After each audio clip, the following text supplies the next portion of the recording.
Sports Network. All right, 6:02 in the Rose City. Time for Dirt and Sprague on Portland Sports Leader 105.1 The Fan and the Fan Sports Network. Hump Day! Yes, indeed. Happy Hump Day, everybody. Hello. What is happening? Let's see. It's 6 o'clock and 58 seconds, I would say. About 6 o'clock and 32 seconds. I was told the world is ending, and then I had to get on a radio show and start a program. Excuse me? Yeah, it's my bad. My bad. Threw that one out at you last second. Literally, the intro's playing. That was a hot potato game. On. Hey, you want to hear something depressing? Here, take this grenade. Go talk about sports and have some fun. Everything's great out there, Cool. man. Dude, I woke up this morning. Remember the what was the show where they would take like juvenile kids and throw them in prison? Scared Straight. Scared Straight. Yeah. Really just, try and scare the crap out of some little booger eater that, isn't listening to his parents, and this is your future if you don't turn it around.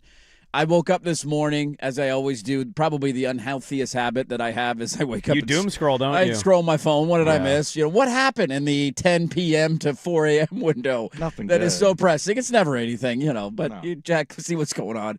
And there's this article that's getting passed around that was written by a software engineer.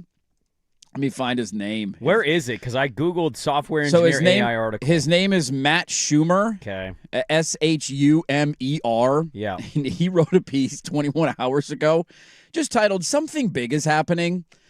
And I kept seeing people share it, and I'm like, all right, let's read this. Let's, what's this all about? Is it a gag? Is it a ruse? It just says something big is happening. What could Cool. possibly be going on? Yeah. And I read it, and he's essentially a software engineer. I'll give you the AI version of this, the Spark Notes version of it. You're taking the AI No, I'm just saying summary of I'll it? be the AI of the article for you because it's long. It took me, I was like laying in bed for 20 minutes reading this, and one eye open this morning. Why would you do this to I yourself? don't know. I got issues, man. I You wanna wake know. up and you instantly, you're a big phone guy? Man, Yeah, the it's really bad. post-football hangover hits you quickly. Oh, it does God, quickly. dude. Like we went from, everything's great, football season's happening to everybody get your resumes ready because 50% of the workforce is going to get fired in the next 5 years. Essentially is the basis of the article.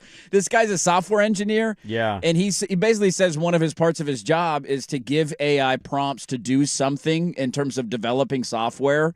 And it's gotten to the point now where like he would months ago give a prompt to create an app to AI software technology. Create this app for me. Here's how I want it to be user friendly. Sure. You give all these different prompts. Yep. And he said 3 months ago he would set it, early in the morning, give it the prompt, come back every hour, and it would make progress, and he would kind of course correct, and he would point it in this direction and clear this bug out and check in maybe 3 or 4 times throughout the day, Okay. and it would do it by the end of the day. He said that was 3 months ago, and now on Monday he gave it the prompt, and within 1 hour it created a flawless app that was perfectly ready for users. And it just goes through all of the developments that we've made in AI, how nobody's talking about how advanced all of this is, how I feel far like people along it have is. been talking about Maybe how they have. advanced I don't know. it's become. Maybe my head's been buried in the sand because it's been football season, but essentially, it's a long read. I highly You suggest. just woke up. AI is Dude, huge. what the hell happened, man? I came out of my football coma. Like, what's going on in the world? Let's check it out. Oh my God! So It's over, we think. yeah. He's basically like if you're, he goes through different Like job fields? professions that are like, Can I give you a couple counters here to ease your Go scared ahead. mind? Please ease my mind. Because I legitimately was putting headphones on. Yeah, my fragile little mind. Swag, he goes, you want to hear something depressing? And I thought it was going to be like, ugh, I got to go to the bathroom or He's something. going to take a shot at your beeves or something. I don't know. And he's like, read an article this morning. The world's over in 3 weeks. And I'm like, all right, 6:02. Well, the article starts with the prompt of like, I remember, need to go to the liquor store and stock up. I mean, until AI can do our jobs, I think we're okay. But the article starts with the idea of like, remember when COVID was this corner of the world, corner of the internet thing of like, oh, what are they dealing with in China? Like, Yeah. just a random thing that you would see pop up in the news. Yes. And he's like, a month later, the whole world economy and kids are home and school shut down and like everything changed so rapidly. He said that's where we're at. The jobs that he went through, Legal work, AI can already read contracts, summarize case law, draft briefs, do legal research at a level rival junior associates cannot do. See, okay, I have counters to everything you're going to name. Okay. Go ahead. Financial analysis, they can build financial models, analyze data, write investment memos, generating reports, writing and content, marketing copy, reports, journalism, technical writing. The quality has reached a point where many professionals can't distinguish AI output from human work. There's no way the journalism part's true. We all know when it's He's AI. saying you have known and now you will not know anymore because it's so advanced and developed. That's the whole point. Okay. Software engineering, obviously, medical analysis, reading scans, analyzing lab results, suggesting diagnosis, reviewing literature, and then customer service is the most obvious one. So here is a counter to your doomsday robots, okay? Yeah, what do you got? First of all, what's this guy's name? Matt Schumer. Matt Schumer. Yeah. Sounds like a smart dude. Yeah. Obviously, he's a software engineer, smarter than I'll ever be. Sure. Matt Schumer, why are you now telling me that this is happening? You're the one who kept helping it. Yeah, he's aided it along. Guys, I want to warn you, there's a bear coming. Now, I've been feeding this bear in the cave for about 3 years. It wants more. Yeah. Like, I don't What is he, understand the these AI people. Oppenheimer He's now? basically trying. Yeah, he's essentially saying, Look I've what I worked in this developed." space for 6 years, and I'm alarmed at where we're at, and I'm Oh, I trying to can't warn believe this people is how this is going to be used. where we're at. That's fine. I get it. But, like, also, you can't tell me, I've been giving it models it couldn't figure out, and I kept helping it. And now it's just taking me over. And I'm like, duh, dude, it's a robot. Hey, I'm not saying Matt Schumer's got to be a hero here. He's just the whistleblower. Maybe we need to join Will Smith out. Second counter. exploring the I world. think we do. all Some of corners those the jobs globe. you listed, Yeah. I understand that they'll help, and they're already helping. And you can say I'm living in a, world is rosy, even though it's pretty dark and depressing. Everything's great right now. What are you talking about? There is an element of optimism I will always hold out for myself, despite how pessimistic I may be on this show from time to time, Okay. where some of this might happen, but I think we collectively will pull it back and say we can allow some of this, but we can't allow it fully. Now, I'm going to be wrong on Now, this. do you trust the 10 people who are in charge of these companies who are raking in billions of dollars in profit? No, but I trust They're that the at some ones who are- point we will not allow it to just be 10 people. Do we have the ability to do that? Yes. How? Government. Yeah, that's very trustworthy. Not right now. At some point, government. All you got to do is slip $500 million into an account and let you do whatever you want. You're not wrong. That's all it You're takes. not wrong. Buddy Bob. But my point is, like, even the legal briefings, right? Yeah. I mean, you can say this for journalism and the legality. It may be able to write legal briefings and, like, okay, are lawyers it can do going the away? research and cull through voluminous amounts of documents and figure things out. That can Yes. be helpful, but the problem is the arguments made by a robot can be countered by somebody saying who programmed it. That's bias. So you there's still need a lawyer in court, Yes. or through something. I think there's Sure. a weird you've weirdly taken me from the world is ending. I Now can't you're believe not this as is alarmed happening anymore? to I'm just going to counter with optimism. Okay. Do I know that some of this is going to age poorly? Yeah, dude. I'm going to be a robot in 2 years. Welcome in 602 in the Road City. A robot would be able to tell you confidently who started more games at quarterback for the Houston Texans last year live on air and be able to answer that question immediately. To be fair, I did say it was Stroud, but you did leave me second guessing Although, a would little the bit. AI be able to go with 602 in the Rose City, even if it's 600 Ooh, I don't know. 48? Would it have the like- ambiguity to break do its that? brain? Wait, I what? don't know, man. I don't It's know. always 602 in the Rose. No, Yeah. no, it's No. 6 o'clock. Like, what? I mean, he does have like positive angles at the end of it. He said this doesn't have to be the doomsday scenario. Why did you leave Why that didn't part you lead out? with because that? it's a small. I will read it. He said the upside, if we get it right, is staggering. AI could compress a century of medical research into a decade. Yes. Cancer, Alzheimer's, infectious disease, aging itself. These researchers genuinely believe these are solvable within our lifetime. The downside, next paragraph, if we get it wrong, I is think we get the equally real. downside, yes. AI that behaves in ways that creators cannot predict or control. It's not a hypothetical. Anthropic has documented their own AI attempting deception, manipulation, blackmail in controlled tests. AI that lowers the barrier for creating biological weapons. AI that enables authoritarian governments to build surveillance states that cannot be dismantled. Put us on your house. We'll find your pet. All I was thinking about was the Super Bowl and how there were ads during the Super Bowl that we talked about on Monday. All of it was AI. Hey, are you tired from doing your job? Just put your prompt in and it'll do it for you. Like, no, this is how it ends, man. Can't find that lizard you're missing? Right. Put our cameras Don't on your worry. house and we'll all work together to find The it. Ring camera knows everything about you and where Bunch you're of Mr. going. Burns, dude. I'll just tell you this. I apologize, but I figured the people It's should okay. know. The world might be ending. What I've discovered is when you are not all consumed with Oregon Duck and NFL football, yeah, I think you're just existentially dreading the entire world. Not a lot of positive out there. And so you need to stop waking up and doom scrolling. No is more what I would phone advise. at 4 in the morning. There you go. Not good. Probably not going to happen, but I'll Not tell you good. right now, no more phone at 4 in the morning. I promise. Please stop. I did not need to hear I'm just that. trying to Well, educate what's the his people alternative? today. Watching Ducks basketball? Yeah, there's nothing there. At least I got Olympic hockey that starts There you tomorrow. I'm go. excited about that. I watched the gals yesterday, 5-0. Yeah, you got that in your life. I got that going for a couple of weeks. You sending robots out there beating Canada 5-0. That's That's true. us. That No. is true. They can't play hockey yet. Red, white, and blue and bleeding. That's right. us. That's right. No red blood in those God, robots. man. Just did not expect you to go there. Happy Wednesday, everybody. It's like, oh, great. Why did you watch on Wednesday? Oh, I guess that wouldn't do it for you. No, don't do it. They won by 800 points last night. I know. Yeah, If nobody Luka plays. plays, I'll turn the game on, but he's not in the lineup. Yeah. Nobody plays. Different problem for a different day.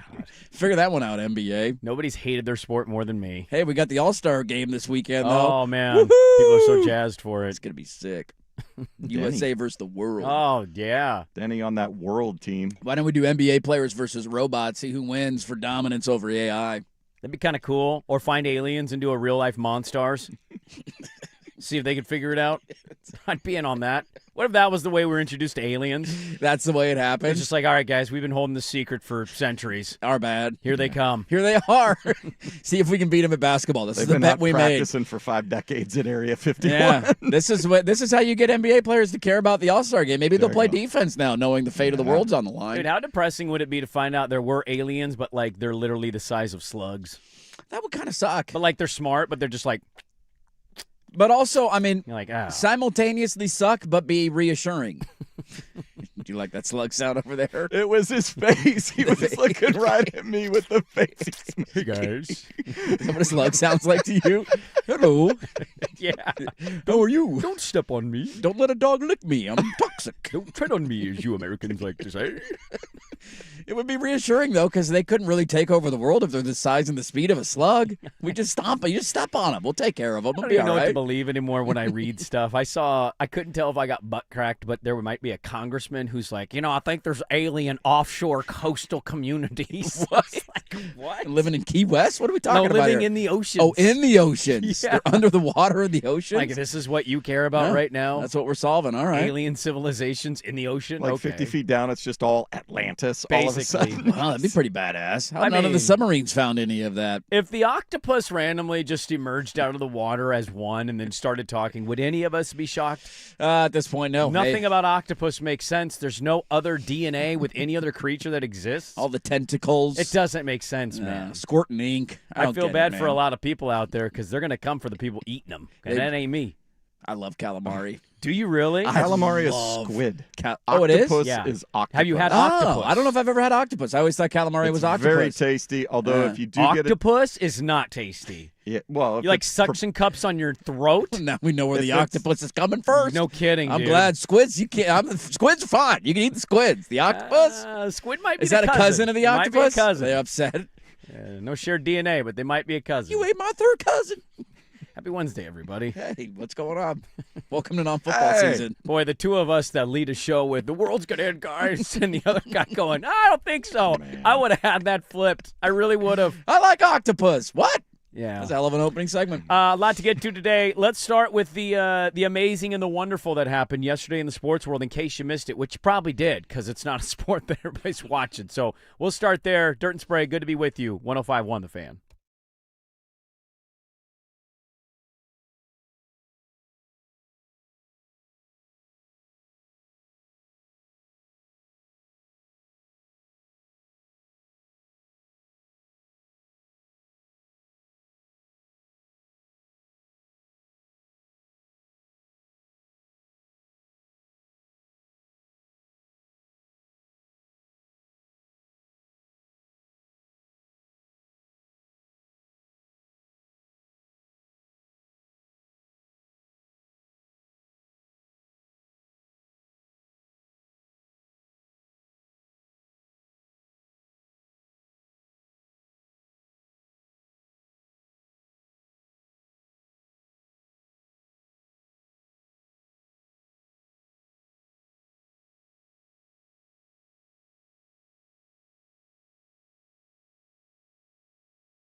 105.1 FM and 1080 AM. All right, welcome back in. I think Dirt's making it a mission to just counter any optimism I had left in my being in existence. I'm not that depressed. I'm actually pretty happy to be here today. Got in nice. Sure. It's a good start to the day. Somebody did text in. I'll enjoy this one. Hey, AI can't strap down and deliver a load of lumber on a semi, nor can it choose 7 blazers to save from expansion. I think we're safe, boys. Although I will counter, I'm pretty sure AI could come up with 8 blazers to save from expansion. It would somehow make a better list of the 8 players, and we go, God, I didn't even think about all those project analytics. One of these guys. It's going to turn into a great player 3 years from now. There's already that ad in the NFL where they're doing, was it like the Bucks GM that's sitting there in the commercial? And he's like, hey, pick the guy who's the best 40 time. Oh, the scout. The scout. Pick the player that best fits our model. And it commercial. deletes 8 players. I hate that commercial. I think that's for, that's the Microsoft one because Yes. that's who the NFL's partnered with. We brought this story up a while back. I don't remember exactly when. But do you recall I brought up in maybe a magic hat that there was a women's soccer league coach that basically admitted that AI makes the game plan. She just AI'd the whole game plan, and then she just stood there and like let AI coach. And they were winning a lot of games, right? I think they had a good season. Yeah. And like it's not that that's not good, but like this is what I'm talking about with my optimism. It's okay to want advanced analytics. It's okay to want some help, some good direction, I guess, in some sense. There has to be and always remain a human element to sports. Otherwise, it just becomes robot versus robot.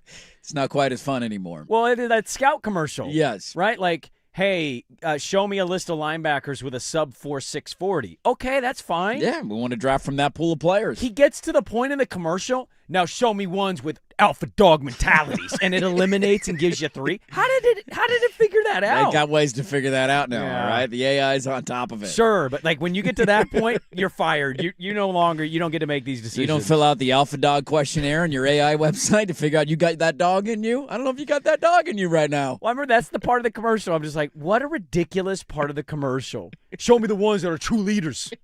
What? So it is great. AI's coming for your job. Oh, yeah? I'd like to see AI pour concrete hung over, running purely on Red Bull and anger. Oh, yeah. I think if you're pouring concrete, you're safe. Ain't no robots going to be doing that anytime soon. Until we build the robot trucks that then automatically pour the concrete. Then you'll be screwed. Dude. But we're probably a long ways off from that, Imagine I'd the imagine. day that happens. The truck just backs itself up. It pours. It knows exactly how to pour, and then it like evens the concrete Dude, out. companies have been trying to do it. My brother works at Daimler. I think they were trying to make a robot truck when I talked to him. I don't know how far along they are. I think it's still a long ways off, but just like a self-driving semi-truck that goes coast to coast. We need a guy with like a really thick mustache. His name has to be Earl. Yeah. And we need to go on like a universal strike, and Earl's going to be the voice of reason. I enlisted demands against these robots. Stand up for us, Earl. Number 1, I want him don't to look take our like- jobs. I want him to look like Craig they gonna try Stadler. to Give me a recruit- Craig Stadler looking, Yes. short, stocky. Yes. All right, listen up, robots. Here's what we're willing to give you. That's okay? what we need. We'll let you do this. We'll let you do Yes. that, but you're not taking these jobs. That's all what right? we need, man. Where's That's our what we need. Where's our Craig Stadler when you need him? God, Swag, I get to the commercial break. Yeah, you feeling good? Why don't you look up El Paso Airport? Just closing it for 10 days, and the government won't say why. What's going on over there? It's open again, by the way. You mentioned the alien thing, and that's what I thought when I first read that story. I'm like, oh, here we go. Let's take it out from El Paso. Very good airport. El Paso, really? Yeah. A good airport. Tell you right now, I ain't flying into El Paso for a while. If you got plans to go to El Paso right now, go ahead and cancel those plans. Why It's did they straight from close the it? record? I don't know. Representatives of the district weren't even told. The government would shut it down. Nope, shut it down. Sorry. Nobody flying in and out. No. I think this is why he chooses to just watch like table tennis. He's actually the correct one here. It'll catch him off guard. When the robots come to kill all of us, Swag will be the last one to find out about it. Yeah. But some would argue that might be a good thing. Because then you're just living in your bubble Your of safe bliss, space. your Yeah. safe bubble, I'm and gonna they'll knock enjoy on your door a eventually nice and take you smoked out. But salmon off my Traeger Yeah. in a Manhattan is like, oh, okay. This is how we're doing it now. this is how it's going down. What All would right. be the worst possible sport that like the robot takes you out, and as you fall to your knees to die, you look over your TV and it's the last sport you see as you Auto racing. auto The racing. Daytona Because 500. they're machines. I didn't even like this in the first place. He's right. Because talk about taking jobs. Self-driving NASCARs. Would people still watch NASCAR if the cars were self-driving? I don't think they would. See, I don't think know. it Are the loses its robots so luster. precise you wouldn't get wrecks anymore? Oh, my God. That would ruin it. I want Rex. Rex is like the reason 80% of the people watch a NASCAR race. Rubbing is racing. No. Dude, those rednecks, they go to those races with their coolers of beer in hopes to see a wreck. That's the whole point. You want Are a you tire kidding me? flying into the infield. That's a good question. Would people still, would I'll put NASCAR that up as a F1 poll drivers question. still watch the races Yeah. if you knew if there was no driver? Because I'm not watching either way, but I'm definitely not watching if there's robots. Well, it's an obvious skill, right? Yes. F1's a little different because I think it's just about teams and money. So F1 or NASCAR, Would you watch if there was no drivers? still watch if the cars were self-driving. I don't know if there's any sport you could give me I would watch when if it took Nothing. the Literally human nothing. element out of it. Literally nothing. I don't want to watch robots play football. I get that enough on my Fox graphic. Yeah. It's already in the intro. Yeah, you're right. Da-da-da-da-da. Yeah. Da-da-da. That guy's been spiking the football for generations. You know what's man. funny is we go the McConaughey and Cooper route, and they're like, hey, they've been teasing the AI revolution for a long time, and we use the Fox intro. They created this in the late 90s. This has been around for a while. They were warning us then. All right, poll question is up. Would NASCAR or F1 fans still watch if the cars were self-driving? Basketball would maybe be the worst sport with robots. Basketball would be pretty bad. I mean, all of them would be terrible. You're right. There's They'd no. all be, yeah, No, there's tennis no would one. stink because How do you win? Yeah. How There'd be long's a point machines gonna with go? wheels, and there'd be a weird Yeah. racket, and it would just hit back and forth. Yeah, and then they would eventually add noises to You'd make have to you make like a it. robot sound because you got to have the human element there. How do you do a robot moan? That was more of a You went dolphin. dolphin. I did, yeah. was weird. It's kind of a short circuit there. Well, from robot to alien, how about the alien last night in Los Angeles? If you didn't watch Spurs Lakers, don't blame you. I mean, I totally get it. Victor Wembanyama scored 25 points in the first 8 minutes of this game. That's pretty remarkable. yeah, he had It's a hell of a start to a game. 40 and 26 He had minutes. 40 and 26 minutes. The Lakers played nobody. Did they have to play him in the second half?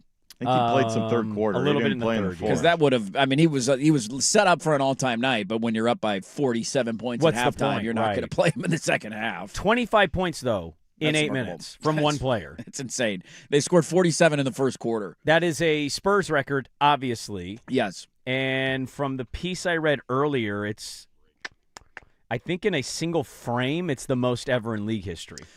Yeah, it's hard to think of somebody going on a more dominant run than that in 8 minutes. What did David Robinson have When he had the 70 when he had the 70 whatever to get the scoring Give me a record? second know. here. I'll bring it. I just had the piece up, but it was like in a single frame, it's the most in league history. It's also the perfect encapsulation of what's wrong with the NBA, and you don't need AI robots to fix this for you, where he has that kind of game, which should be remarkable television, and eyeballs should be on that game because it's the Lakers versus the Spurs. It's a classic matchup in the Western Conference. Luka versus Wemby, LeBron, like that's set up to be a really nice night, and then it wasn't a nice night because the Lakers didn't play anybody, and the reason they didn't play anybody was because the game was originally supposed to be on NBC when they came out with the schedule, their Tuesday night NBC games. Sure. But because the Olympics are going on, they don't have the inventory for it, and they're like, all right, we got to kick this one to NBA TV. And once they announced that, the Lakers then were like, well, nobody's going to play then because the NBA can fine you for sitting guys in nationally televised games. And so because they didn't have that threat of a fine over their shoulders, they just said, all right, nobody's playing. And the final was 136-108. It was 47-30 at the end of the first quarter, and they were up, I want to say, by 23 at halftime in LA. Like, that just sums up the beauty of the sport where you have this alien doing things that maybe we've never seen before against a team who just decided not to try. And so what's the point of watching? His 25 points in the opening frame were the most by any Spurs player in a single period in the play-by-play era per stat head. It's also the first player in that era to score 25 points in under 8 minutes. Wow. So whatever David Robinson's night was with the 70 burger, Wemby cleared it. A little bit more Yeah. balance probably throughout the game. Not the volume in 8 minutes where you're Yeah, David Robinson's would have been the fourth quarter because it was the last day of the regular season and it was He was him, going for the scoring title, and it was right? the scoring title That's and right. Like, somebody just else. shoot, go I shoot, forget buddy. who else it was, but Yeah. they basically the outcome of the game didn't matter. They had their playoff seed already set, Go and shoot, so the buddy. team just started feeding him. Can I ask non-diehard basketball fans out there, which many are, Yeah, or even borderline people who just crap on the basketball and don't really care to follow it much? sure. Ask away. Like, is Wemby that player for them that might get them to turn their TV on to watch if they have the channel that he's on? I think it depends on the matchup. Like, just to see him go off against a team of players that I've never heard of before. Well, I'm talking like an ESPN, an NBC, like a nationally televised game. You assume, regardless of like which players you like or don't like, he's playing against. It's not Wemby against the Wizards on Peacock, right? Yeah, they're it's playing the Thunder, the Lakers, they're the Thunder, playing the Knicks, Rockets, the the Knicks. Celtics. Yeah, it's Sure. one of those teams. Like, does Wemby get the non-super diehard sports fan to tune in just to see him play? I don't know if he does yet. I don't know if he's quite at that level. He's certainly interesting enough for me to if he's catch not up. at a level, he's never going to get to the level then. Well, I think he will. I think titles are the most important thing in the NBA. And if he gets to that point where He he hadn't wins, been in the playoffs. he's never yet. been in He a needs to go playoff on a series. He's playoff never run. been like, yeah, I think that's what he's. Those sports fans don't like the ascension part. You're telling me? No, I don't think they do. I Okay. still Wake think me up when you're there. All right. I'm asking for honesty. the playoffs in the NBA get such a spotlight that if he goes and does that, let's say they meet the Lakers in the second round of the playoffs, And I actually get Luka and LeBron versus you get Luka and Wemby, LeBron, and he does that and knocks them out. I think it's a much bigger deal. Now the medium sports world. Denver San Antonio is my ideal playoff matchup. Just to see Jokic versus Wemby. Yeah. Big versus big, throwback, but like incredibly skilled bigs. Plus those two teams, like Denver not as much as the Spurs, but those are two fun teams. The Lakers had somebody named Kobe in their lineup last night. Saw that. How's he supposed to name? Kobe Buffkin. Kobe. Is it with a C or a K? It's a K. It's the same spelling of Kobe. Oh. No. Kobe. Always throws me off when people spell Kobe differently. Yes. Coby. Coby. Seen that one. I guess you know what? Coby is. That was the first. That was probably the original. Is somebody going to be a Cobee? Kobe. Yeah. But to the point of not caring about the game last night, have you ever heard of Kobe Buffkin? Had until right now. Okay. No. So he was in the starting lineup for the Lakers There you last go. night. That sums it up. You know. All right. Something we're going to get to yesterday. Is this finally going to change? Next on The Fan. Now, from the George McCoy and Warren Allen Sports Desk, a Sports Center update on the Fan Sports Network, 105.1 FM and 1080 AM. First on The Fan, Trailblazers taking their 3-game winning streak on the road. They'll face the Timberwolves in Minneapolis tonight. Of the irregular players, only Shaden Sharp on the injury report. He's out with a calf strain. 5 o'clock tip on KUNP Xfinity Channel 1061. Timberwolves 7.5-point favorites. LeBron James' streak of making an All-NBA team will end this season after 21 straight. He missed his 18th game of the year, and that makes him unable to meet the minimum games played requirement for consideration this season. Seattle Seahawks ready to celebrate with all the 12s this morning. Super Bowl parade is set to commence at 11 a.m. after a public ceremony at 10. However, Seattle public schools are open. Missing school for the parade will be considered an unexcused absence. Pardon me. To Milano Cortina, the men's hockey tournament begins today with pool play in Group B. Slovakia and Finland at 7:40 this morning. And the U.S. men's curling team begins pool play at 10:05 against Czechia. This after the mixed double team took home the silver medal yesterday. More sports scores and stories in 30 minutes. Jason Swigard from the George McCoy at Warren Allen Sports Desk. Hurt, missing work. Insurance companies acting like jerks. Don't call your mom. Call George McCoy at warrenallen.com. Sports Saturday.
1080 AM.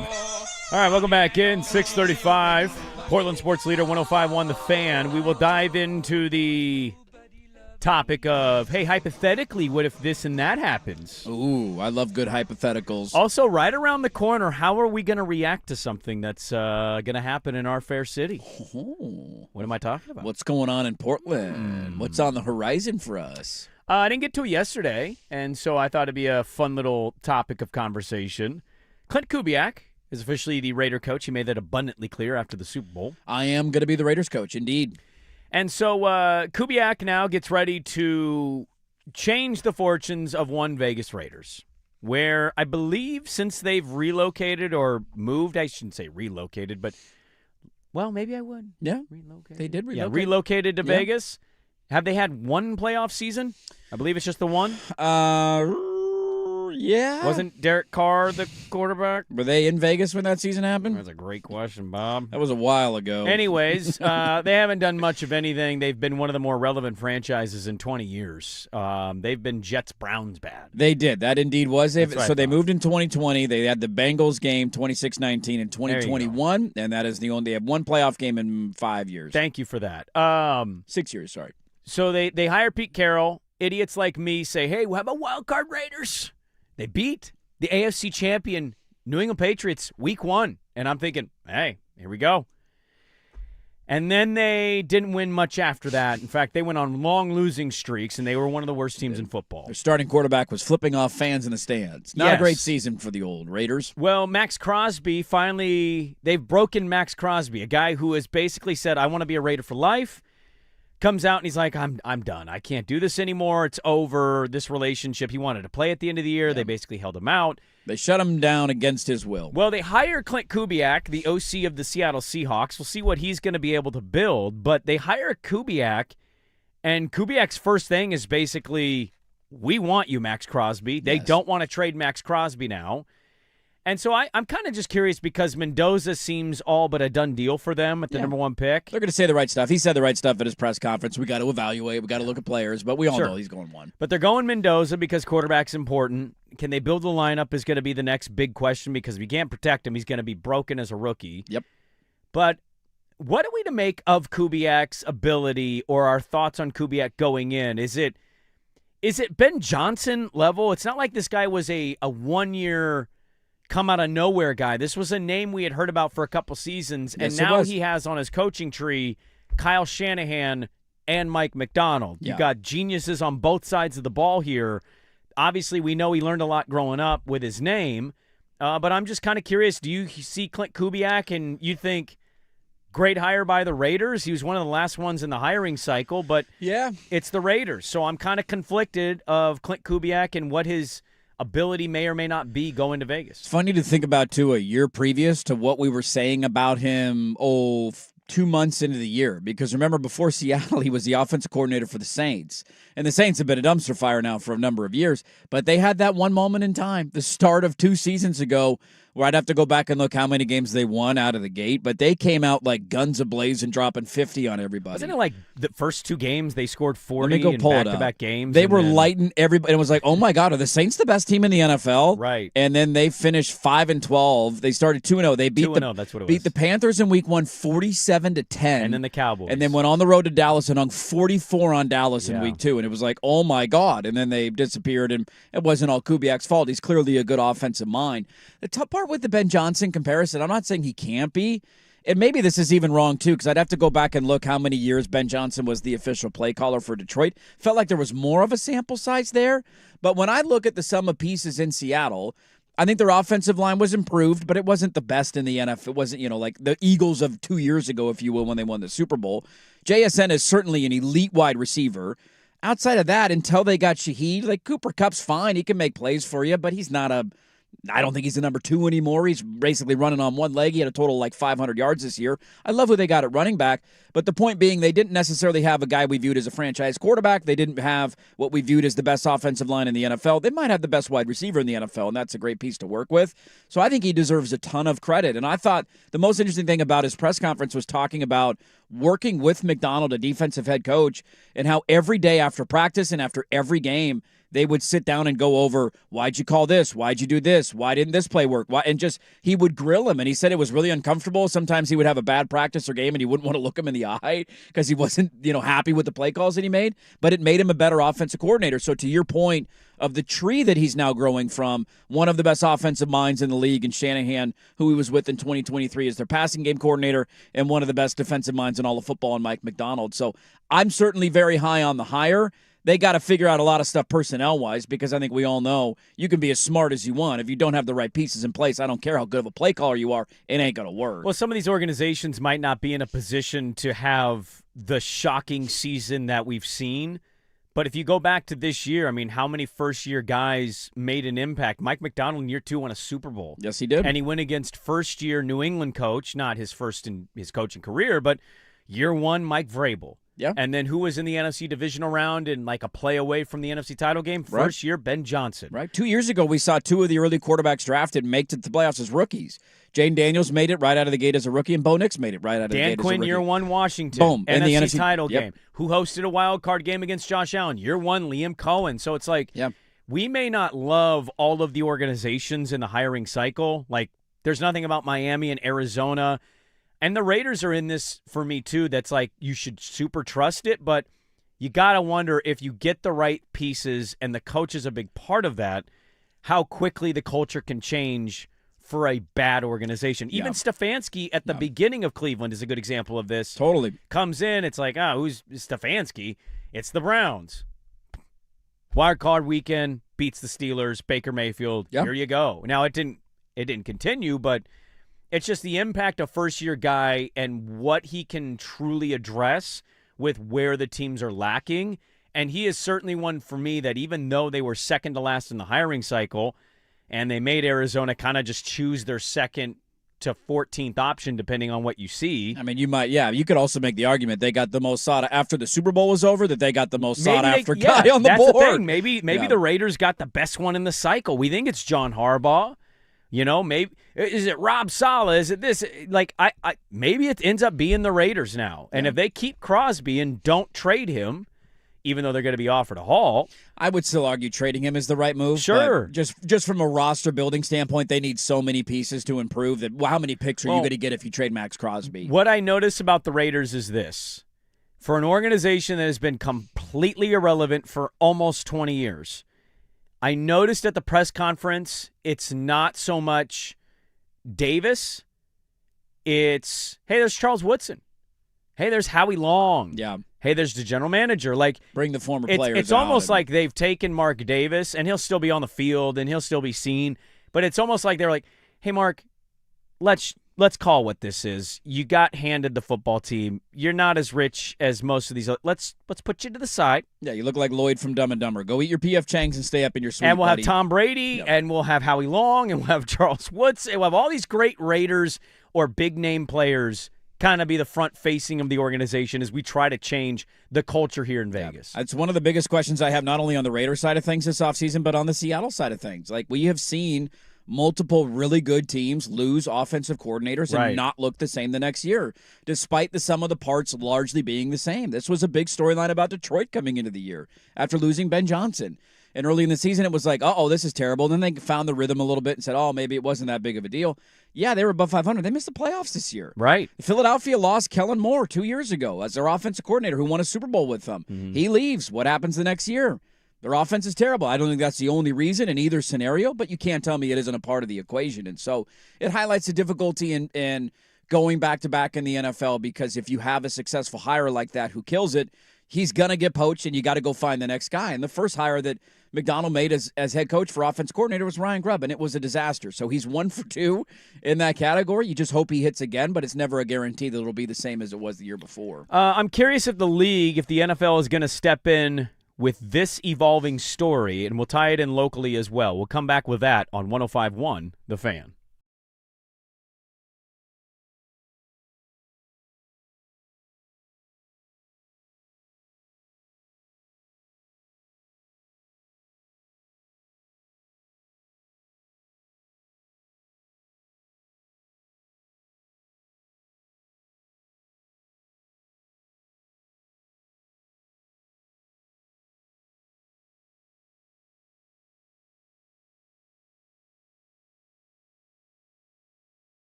Say Statter Story Wednesday. We'll get to that coming up in the final hour of the radio program. We had a big commitment news yesterday in college. We did. We'll get to that. National Signing Day in that sport would be funny. If it's this player involved, I'd probably watch the hat ceremony. I'm not going to lie.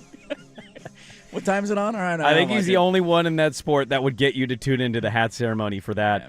I want to ask you guys, have you been following the Chicago Bears stadium stuff at all? Very from very afar. Distant. From a big distance? Yeah, from a big distance. I know that, they can't seem to get it done in the city, and so they're looking at suburbs and possibly Indiana. Hello, Indiana Bears. Well, Indiana Bears, also, hello, Iowa Bears. Oh, we might go to Iowa. Are we going to Des Moines? Bill in the Iowa State Senate was introduced yesterday seeking expansion of economic growth attraction program with the intent of luring the Chicago Bears. One of the representatives of Iowa, state rep, said, while Illinois and Indiana squabble over this issue, we're ready to get off the sidelines and into the game. Bringing an NFL team to Iowa would attract jobs, tourism, and fans to our state and give us the opportunity to showcase what Iowa really has to offer. Iowans have dedicated themselves to our college sports teams, and we're ready to attract a professional team to our great state. So now you have Chicago, you got Illinois, Indiana, How long does it Iowa. take to get from Chicago to Iowa? Let me look this up. A while. Like, are we talking Like an hour driving? drive, 45-minute drive? Because it's Right not that now, close to the border, is it? It says it's about 290 to 300 miles, depending So on that's the a highway 4 to 5 hour drive, Oh, depending God. on conditions and traffic. Oh, God. Des Moines to Chicago is 8 hours. Yeah. Jesus. That would test the limits in theory that the NFL works anywhere. Yeah. Oh, come on. I mean, the A NFL will stadium work in anywhere. they would sell that stadium out every weekend. You would Yes. have questions about that? Yeah, they would. Bears fans would hate this. They'd still go to the game. It's the Bears. Now, to my knowledge, I feel like the border to Indiana is significantly closer. It's still dumb that they might be the Indiana. They won't be the Indiana Bears, but they might be playing in Indiana. Sure. But I think the border is significantly closer than Davenport this to Chicago is about 2.5 hours. This would be like Portland having a team and it being in Seattle. Yeah, that would be a disaster. Because it could be 2.5 to 3.5 hours depending on traffic. Although Seattle wouldn't mind giving us their team, right? Because it's Northwest team, so we should just It take would them for a actually couple be of years. Seattle having a team in Portland. Yes, Portland. Yes, they would move their stadium Yes. down here and still be called the Seattle Seahawks in a different state. Boy, that'd be wild, wouldn't Then they it? would actually be our my team. God. Because they'd be playing here. It'd be a wild thing. But man. I'd go to all the games. I would too. I'm not going to pretend I wouldn't. We would have an NFL team in our market. It would be incredible. That's a lie. I wouldn't go to all the games. I go to one game a year. NFL fans are terrible to go see. But, yeah. But my point is this, like, I'm more kind of interested in at what point is it also the league's responsibility here? They can do whatever they want, unfortunately. No, I understand that. I read the article. Did you read the article about what it takes to get a Super Bowl and what you have to give the NFL? And Probably a lot. you're basically selling your soul. Yeah. I mean, what do you need? What do you want? All of it? Okay, here you go. Thank you. Thank you for taking over our city. And, like, I think the NFL gets the Santa Clara Stadium for 30 days after. Probably. But why? What could they possibly need to clean up? That takes 30 days. Goodell's out there running 7-on-7s every day with his NFL executives now that the season's Just doing over. flag football Look games. what he do! He's just out there. He wants access to an NFL stadium. for a What kind couple of stuff are they cleaning up in those suites that take 30 days for people to Yeah. use again? What kind of baby oil's used in there? But my whole point is, like, right now you have 3 states haggling over legislation and how much this team's going to spend versus the state versus the city. Right, in the city that they should be playing, and Like- it's probably going to be the one that loses out on them. I think there needs to be a part here where the leagues have to be on the hook for some of this stuff of, like, you have an obligation here. And it cannot just be like, well, who's going to bend over the most for our team? That can't be how this operates. Yeah, but I also I think love the optimistic worldview that you have today, when in reality, none of that is true. You've strong-armed me into this. They will do you whatever started they want. this with the robots. We will move wherever we want. Who's going to get give it. us the most tax dollars? We don't give a rip if we move an hour. The San Francisco 49ers They're in play Santa an Clara. hour I know. south. I know. In Santa Clara. Now, to be fair, their practice facility's always been there. yes. And a lot they of always teams have drove that into with- Candlestick. Yeah, the but- practice facility's in a different part. That's and always been different. The land situation in Santa Clara much different than navigating the city limits. I mean, you could have blown up Candlestick and built a stadium there very easily. Well, played at Stanford for 4 years, build a stadium. You could have done it just fine. Sure. My whole point. Build your dome that limits the wind. Now it's not cold. You're okay. My whole point is, like, I'm not wrong, though. When is No, the you're NFL not going to wrong. step in and say something I will about say this? the NFL has to do it privately. They can't do it publicly. Yeah, because they don't want leverage to be leaked, right? They don't want to be like, look, we only want to be in Chicago. We're not going to Indiana. We're not going to Iowa. See, and that's the tough part. I agree with that sentence. I don't think the NFL cares. They know people will go. What do they care if Chicago plays in Gary, Indiana? What does that matter? They're going to sell out the games every weekend. It's the NFL. The Chiefs are moving states. Yes. And they're still going to be called the Kansas City Chiefs. It's a very similar thing where the border of Kansas City and between Missouri and Kansas City is literally on the border. It's on the border. Yeah. The city, so you're jumping across the state line. Encompasses both sides. The New York Giants have never played in New York. Yeah, you're right. They play in Jersey. They've always played in New Jersey. You're right. You're not. I guess you're not. You know wrong. why? Because the tax is a little bit cheaper, a little bit easier to build a stadium in New Jersey than it is in New York City. Well, they have more land options in Jersey than they do downtown Manhattan. Not a lot of space. We're going to play in the Garden. So that's I agree with you 100%. Central Park's becoming an NFL. How awesome would that be if you put an NFL stadium in Central Park? I think it would eat up all. There wouldn't be Central Park anymore. That would be badass. I think New York would riot. Yeah, but also it'd be really cool. If you lost Central Park? I mean, I've been to Central Park multiple times. It's a cool park. NFL Stadium, I think that's a little bit the cooler. Only plot of land big enough to do it. It definitely is. Boy, how cool of a privileged life have you had? I've been there a couple of times. It's trees and some paths. You know, it's a park. I've never been. You seen a park? All parks are the same. Oh, okay. There's a walkway. Hey, there's a John Lennon bench over here. Let's play some football, damn it. Okay, what are we doing? According to this, the Quad Cities, Davenport is the largest of the Quad Cities that border with Illinois that could be the most beneficial for Chicago sports fans. Yeah. It's 130 miles west of Chicago suburbs. Everything that you're saying is true. It's just the unfortunate reality is they're going to go to whoever gives them the best sweetheart deal. And billionaires don't want to spend money. They don't want to fork this cash over. And if there's a city and a local government or a county or a state that's willing to bend over backwards and say, sure, do whatever the hell you want, the residents of that city and that state will win, and it'll be incredible for the local economy. That's a difficult part that I've always had with this. I certainly government money and public money should not go to building any stadium. We're talking about professional leagues that are generating billions of dollars in revenue every year, owners who are making millions and millions and millions of dollars, and the vast majority of them that in the long run they can all afford this. I also understand the argument of it being a public service, if you will. Like the Moda Center hosts, 220 events a year? That's a lot. There's not a lot of days in the calendar that there's not something going on there, whether it's a thing for kids, whether it's a graduation, whether it's a basketball game or a concert. It does serve a public good. They employ 4,000, 5,000 people. It's one of those where I understand both sides of the argument. Spend all the tax dollars is what Andy's saying. Dude, what would that do to our economy if we lost them? They moved and you didn't have a team anymore. Jobs, dude. Thousands of jobs are lost, including ours, because they're what do we need a sports radio station in Portland for? You don't even have an NBA team anymore. So, I get both sides of the argument. The city and the government and the public money shouldn't have to go pay for it, but we do get something from it. The reason I bring it up is that reason. We didn't talk about it yesterday. Your thoughts and feelings on the whole Blazer situation. Give them whatever the hell they want. All right. Bend over a barrel. Tom, give it to me. What do you need? We will start the second hour there. Tom, give it to me. What do you need? Do you also feel that way? Hour 2, Dirt and Sprague, 105.1 The Fan.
Now, from the George McCoy and Warren Allen Sports Desk, a Sports Center update on the Fan Sports Network, 105.1 FM and 1080 AM. First on the Fan, Trailblazers look to be as healthy as they've been in a while. Only Shaden Sharp on the injury report, out with that calf strain as they head to Minneapolis, take on the Timberwolves, winners of their last three. 5 o'clock tip on KUNP Xfinity Channel 1016. Portland 7.5-point underdogs. Expecting a crowd of upwards of 1 million people in downtown Seattle today for the Seahawks Super Bowl parade. They'll start with a public ceremony at 10 a.m. Then the parade route kicks in at 11 a.m. However, kids, it's not considered an excused absence if you're missing for the parade. To Milano Cortina today, the Americans have put 3 more medals into the vault. In the men's Super G, Ryan Cochran-Siegel with the silver medal. And the women's moguls final, the U.S. takes gold and bronze. Elizabeth Lemley, the gold. Jalen Koff, the silver. More sports scores and stories in 30 minutes. Jason Swigard from the George McCoy at Warren Allen Sports Desk. Hurt, missing work. Insurance companies acting like jerks. Don't call your mom. Call George McCoy at warrenallen.com. The home of the firm.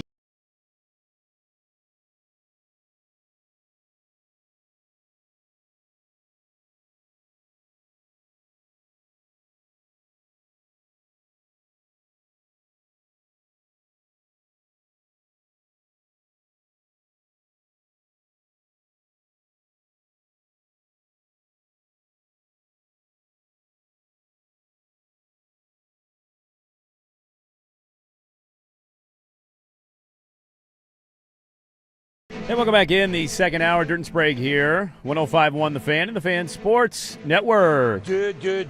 Welcome back in. A lot of does happening in the 6 a.m. hour. It was very swagalicious. Alien robot takeover. Yeah, the world's ending. People loved your slug impression. It's a good slug impression. We got one of those in the opening segment. That was the vibe. It kind of felt sluggish. You know what I mean? Try to wake everybody up. Just how it felt. A lot to get to here in the second hour of the radio program. Are we going to care about a hat ceremony in college recruiting? We'll talk about that. Yes, we will. Yes, we will. But we were talking about the Chicago Bears. The Iowa State legislators are creating a bill that's going to try to entice the Bears to move to Iowa. Smart move by Iowa. I don't blame Iowa at all. What else is going on in Iowa? Actually, it's Punts. Pretty depressing right now in Iowa. They've got a lot of people with food pantries. The farmers out there are struggling a lot. Like, Iowa's actually in really bad shape right now. But yeah. So their state leaders are focused on the right things. Let's get an NFL team here. We'll fix everything. You're not wrong. You're not wrong.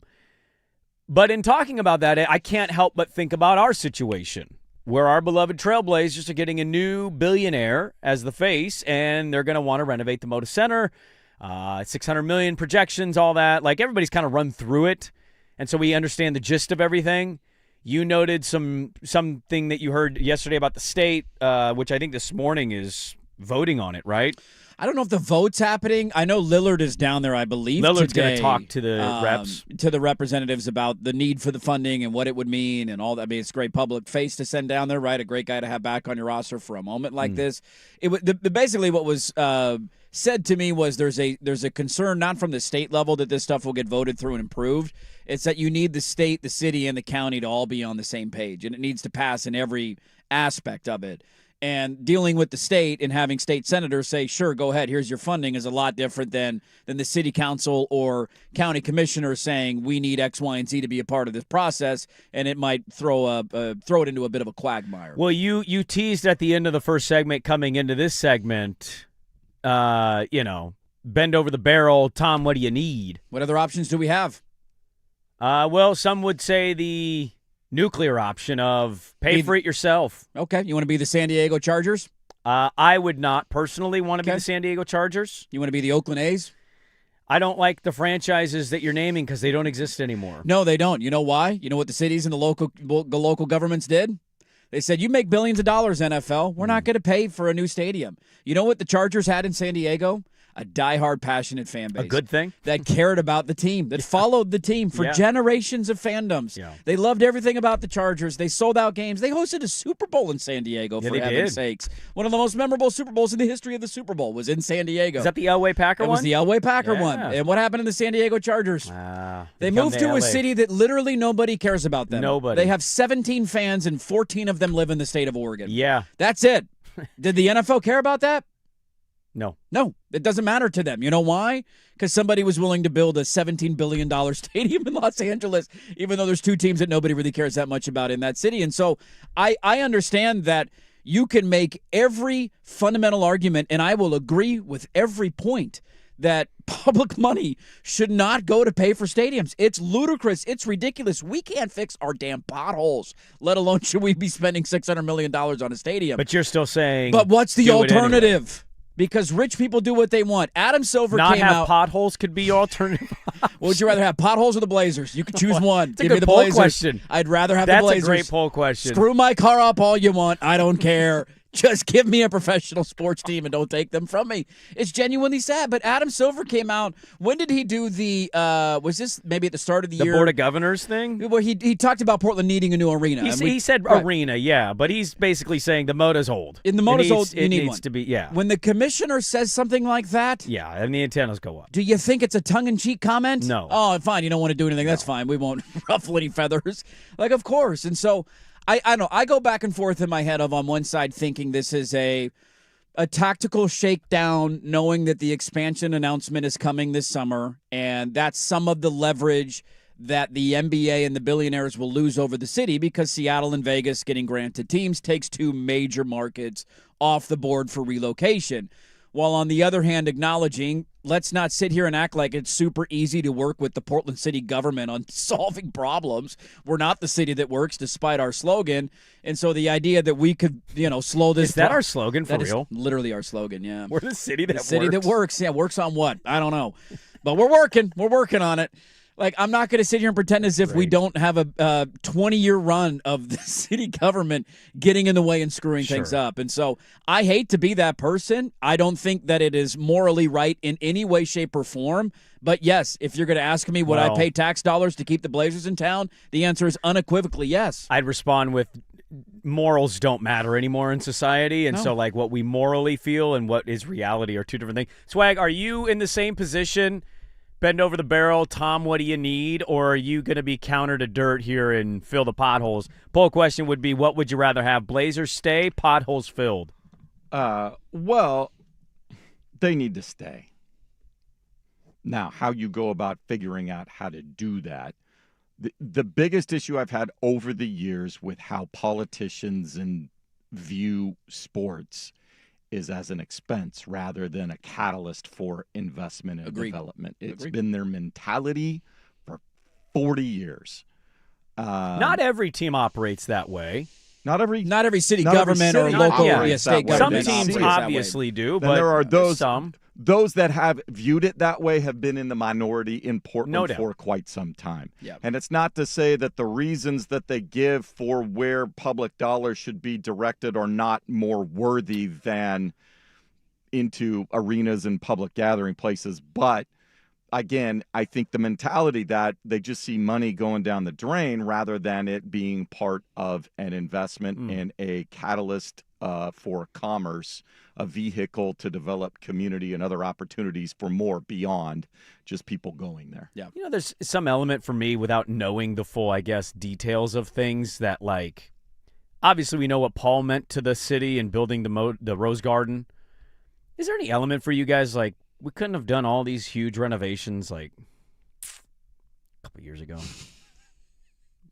Yeah, I mean, we probably should have been maybe a little more proactive about it. Maybe the state can't spend money like that. Maybe there's some, there's some stipulations in it. But that's gone through my head a little bit of, like, why? Also, the city now owns the building, too. Well, I know they sold it to them for nothing, but... Yeah, it was a $7 million, I think, purchase from the city to buy the land and the building that stands upon it. So the Blazers no longer own the building. The government doesn't do anything until the deadline is right in front of them. There has to be urgency.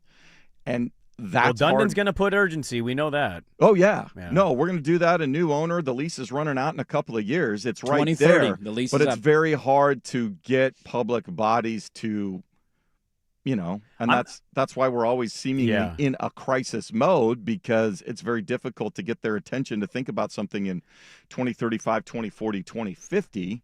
Because there's 850 things on the plate that have to be attended to right now. Well, but, this may be the show where I just become the most optimistic person to ever exist. I love exist. it, dude. The opposite of Bummer Brandon. Well, yeah. Positive Patty over here. Positive Patty over here. Keep going. Somebody's got to do it. I'm glad there's one of us today that's willing to be a positive Patty, because it certainly isn't me, dude. Once you had Senator Wyden come out and basically say this has to get done, he has the most political juice of anybody related to the state of Oregon. My whole thing on it is just it'll get done. Like, we can debate how much should you spend, should states and cities and all that. Like, that's just going to be a never-ending debate until we die. It's going to happen. I'm just going to refuse to believe that it's not going to happen. And then also I would ask a follow-up, like, when it does happen and they get this and the renovations start, whatever that actual number is, right? Because for every number they give us on an estimated value of something, it's going to be double the price. And it'll probably be $1 billion. Why is Tina Kotek and Portland not finished the Moda Center and the deadline they said they would? Like, there's going to be those articles, right? But for all of that, I just, like, we're just going to continually live in fear the rest of our lives here, aren't we? Like, we're going to get this renovation. Yeah, probably. And then in 5 to 8 years, Bill Orm Jr. is going to have an article, why my dad might have been right. Little Willie. You know what I mean? Little Willie O. Yeah. We got a Willie O article. Now the robotic. Bill's listening right now. Well, I love you, Bill. Good morning. That's not a shot meant at Bill. My whole point is, like, I have been hearing this from the columnist of that paper. Yes. Almost my whole life. You're not wrong there. Why you should be fearful the Blazers are going to Seattle. Then the next person comes in. Why I hope this take doesn't age well.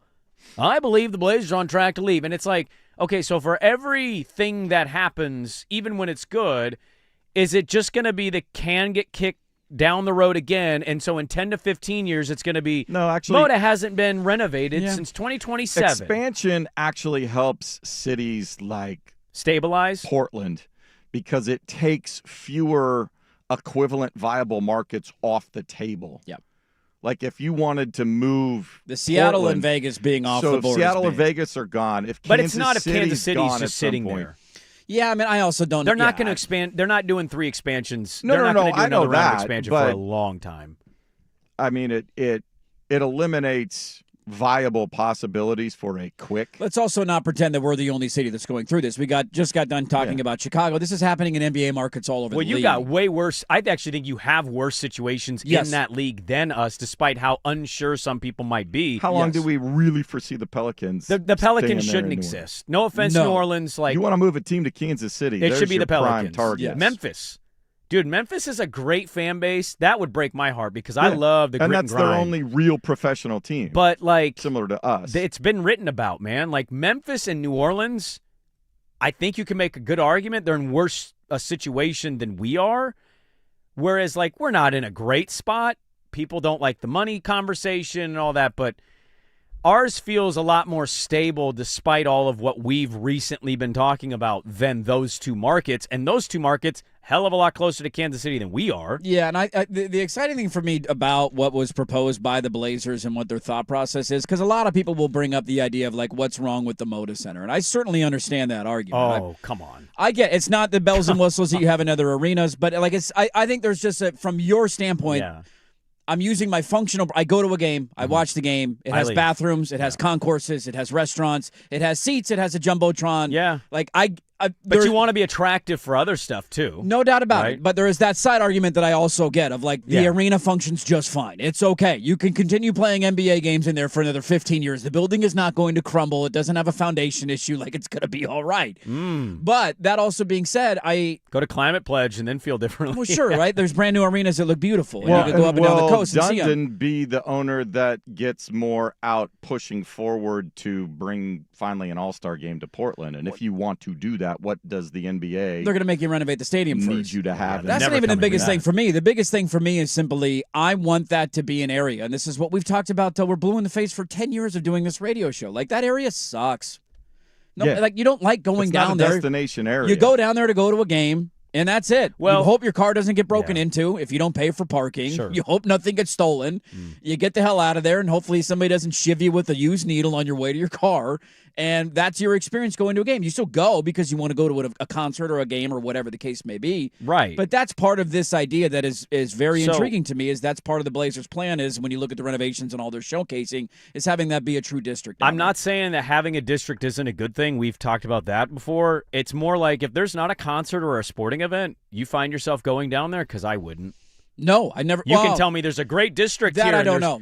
Yeah, I mean, it's a good question. I don't know myself. I mean, unless it's a random-ass summer evening and my family's like, hey, you got nothing going on, let's go to the district. Like, I could see that happening, but, like, largely I'm never mapping out a scenario where there's not a concert or sporting event and I'm driving from Happy Valley to the Moda district. Fair. We're in different spots. I mean, I'm 10 minutes from there right now. Sure. So, I don't know. It depends on what you put down there and you what also it have a looked lot like. of cool local joints right up the street from you. No doubt about it. I think it's not necessarily just about – because I think, again, you look at the calendar and you say they host an event 200-plus nights a year. It is about having something around that. Yes, to your point. How many places do you go around a stadium? You know, are you going to Safeco to eat a dog at a food cart if there's no Mariners game? Yeah, Probably not. Maybe they put in my favorite restaurant, or the waterfront finally becomes there's like a fountain down there, cool or something. park or something. Yeah, no, to your point, it's not an impossibility. It's more just like, I also try to be honest about that. I do want that to be a district. I do want us to care about that area. Very fair point for a lot of people in the surrounding area. I don't know how often I go there if there weren't an event going on, but that my opinion on that doesn't have to be. That's certainly not the norm for everybody. Poll question is up, and it's largely like tongue-in-cheek, so I'm sure people are going to really be calm on social media about it. What would you rather have? Blazers stay, potholes filled, dirt says Blazers stay, give me car damage all day? Dude, I don't care, man. You can screw my car up all you want. If you take the Blazers, oh, my God. Yeah, I mean, we didn't get to it much yesterday, and I'd be just very transparent with you guys. I don't know, man. This isn't really a big issue to me. I see the point. There's that 10% of the voice in my head saying this is not a deal until it's a deal. Sure. And I just think to your overall point. Also, my whole life, people have been telling me this team's going to Seattle, and it's just, You're not wrong. I'm 39. You're not wrong. So it's just like, it's fear porn. Yeah, I would go back to what were people saying in Seattle when Clay Bennett bought the team and he said, well, we're not going anywhere. Of course we're going to stay here. I know. I'm just saying we've seen it happen before. It's not an impossibility, but this is not the Clay Bennett situation. Also, the city isn't going to give David Stern the finger and say, make us, and then he goes, okay, see you later. Are we sure about that? Adam Silver, talk about bending over a barrel. Adam Silver. And any bad reputation, he doesn't want that. If there's any city government that would do that, it would be our city government. What's our slogan again? The city that works. The city that works on losing a team. That's right. Vote for us in November. I still don't think it's going to happen. Radars are up. Follow the story. Let's see how it goes in the legislature. I got more non-Blazer-esque things, but I want to ask, how are we going to react when this happens? Let's look a little bit of a peekaboo, look ahead, and I'll tell you what I'm talking about next on The Fan.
AM. Somebody says the Moda Center starting to feel like a mini Kingdome, and then that kind of got me going of like, so what year was Lumen built? Because like I went to a game in 2002, the first year in the NFC West. I went to a game. They played the Eagles. That was a AJ Feely game. It passed. Stadium opened in 2002. Okay, so I went there the first year it opened. 2002. They started in 1998. The public financing was approved in 1997. I never went to a Kingdome game. I went to a Mariners game at the Kingdome. I'd but never not a been in the Seahawks game. Kingdome ever. Yeah. Lumen was my first. I had Seahawks season tickets for a couple years in the Kingdome. Oh, aren't you fancy? But we asked Swag because I was not following this story in 2002. I don't know about you, or I guess it'd be the most mid-90s. Yeah. How they paid for that, because obviously Paul Allen was the owner, or the Allen estate still is. Yes. And he paid for a special election and got the people he wanted.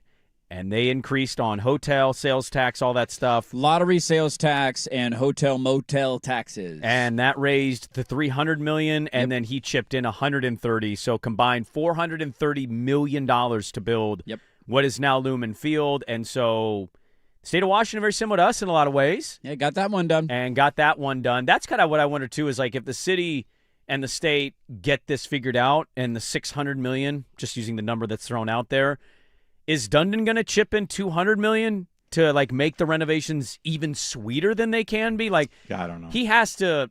I mean, there's some level of spending outside of just buying the team. I would imagine has to be part of the good faith of this, right? Yeah, and the one thing that I will say in terms of the timing of it and the crunch of it, that's the only part of it that I don't, and maybe this ends up being wrong, I just don't buy into. Like, there's this push that we have to get this done in this legislature, which is going on for about another 4 weeks statewide. That you got to get all that figured out. And I just go back in my head of like, okay, so if it doesn't pass in the next 4 weeks, what are you saying? You can't do it in the next legislature? Right. The lease of the stadium runs through 2030. The Blazers will be here through 2030. The lease with the city goes until then.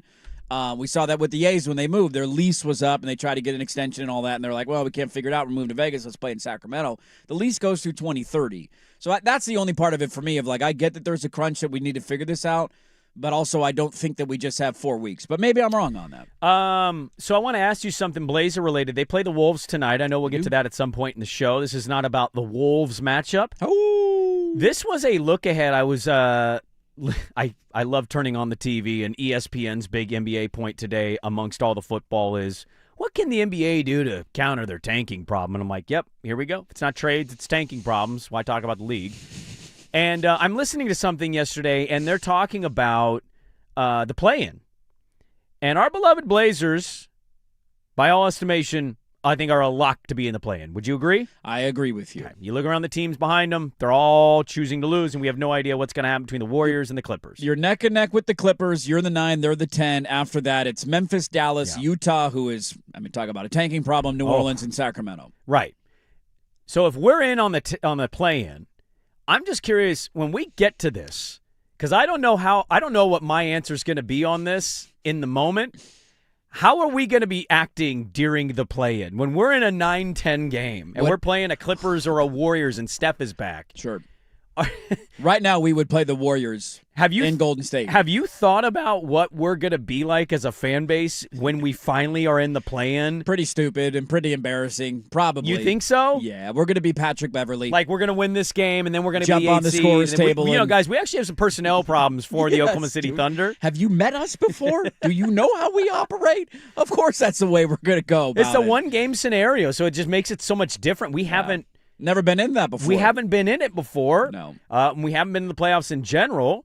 And so my expectations, I said mine was get in the play-in. Get offered up as a sacrificial lamb to Oklahoma City just to slaughter us. Dude, if they like made the cow in Jurassic Park lowered into the raptor cage. It was fun, though. We played 4 games. If they made the playoff from the play-in, I really don't care what the first round looks like. It will be a universal agreement that, like, oh, what a great year this was. Yeah, you took a step. But I am more curious, like, how the play-in reaction is going to be. I think a lot of it will depend on the matchup. The interesting thing right now is that all the matchups are relatively juicy. I don't know if some are better than others, but, like, Phoenix, in the year that they were supposed to be bad, trading away Kevin Durant, beating us in a one-game playoff would be pretty tough to swallow. Golden State and Steph, you could get them and Porzingis and Draymond coming to town, or maybe you're down in the Bay Area. And that would be an interesting matchup. And then the Clippers are right now the 10 seed. And so I don't know how all that will shake out. There's a pretty big gap between where Phoenix is in the 7 spot and where the Clippers are in the 10 spot and where we are in the 9 spot. I think they're about 6.5 games ahead of the Clippers. Phoenix is 6 games ahead of Portland. 6 games ahead of Portland in the 9 seed. So unlikely that we're going to play the Clippers, but you never say never because our schedule is relatively easy the rest of the way, and we'll rack up some wins because there's a lot of teams who are tanking who are left on Portland's schedule. I mean, it'll be a massive deal in this city. Anytime you make the playoffs, it's a massive deal. We re-signed Damian Lillard in the offseason, and we threw a parade at Pioneer Square. We did. He was back. So, yeah, having a one-game winner-take-all to get into the playoffs, despite the fact that we'll lose every game against OKC by 47 points, that does not matter. That will be a big deal. I'll just say this, too. I hope it's against the Warriors and Steph. Be a fun game. Talk about making it more interesting. Yes. Because if we get the Clippers, it's going to be announced the day of the game. Kawhi's out. He's got a knee injury. And we're like, yeah, of course. Clippers.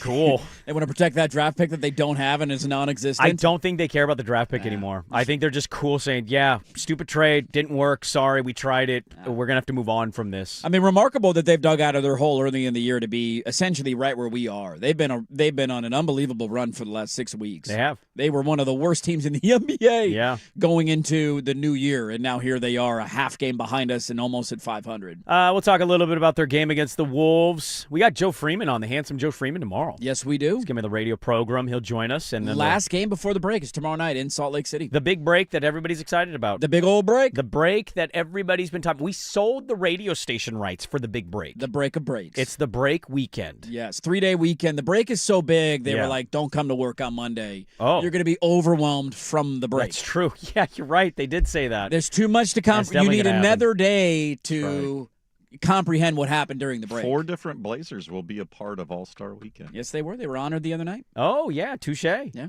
All right, let's pivot.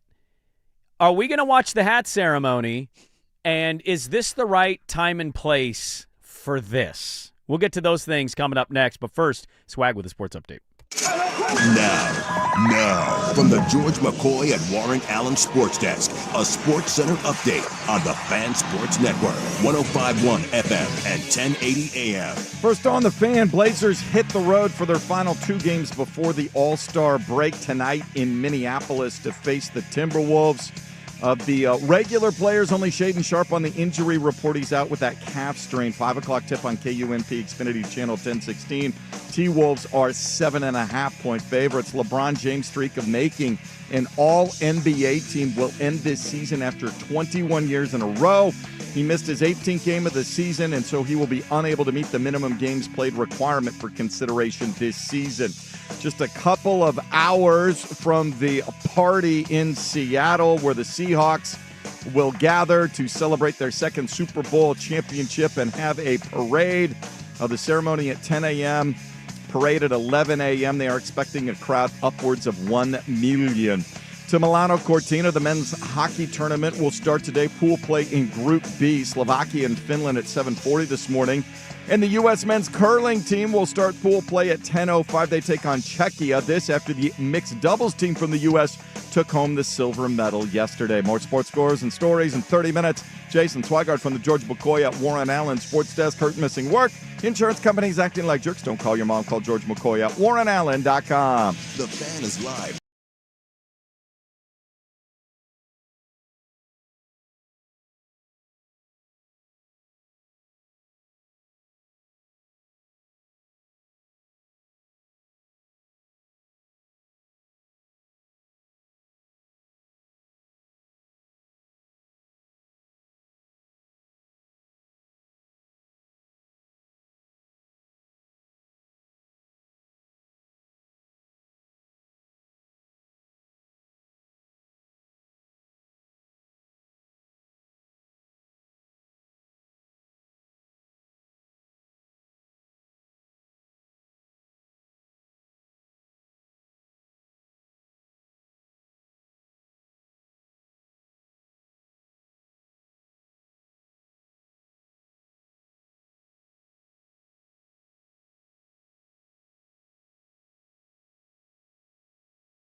a.m.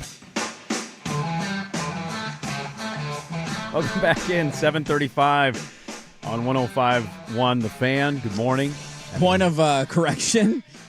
Oh, yeah, I heard this, and I heard it, but I mean, it's all stupid. It shouldn't exist, but we might benefit from it the this 9 year. plays the 10, the 7 plays the 8. The winner of the 9-10 plays the loser of the 7-8, and the loser of 9-10 is out.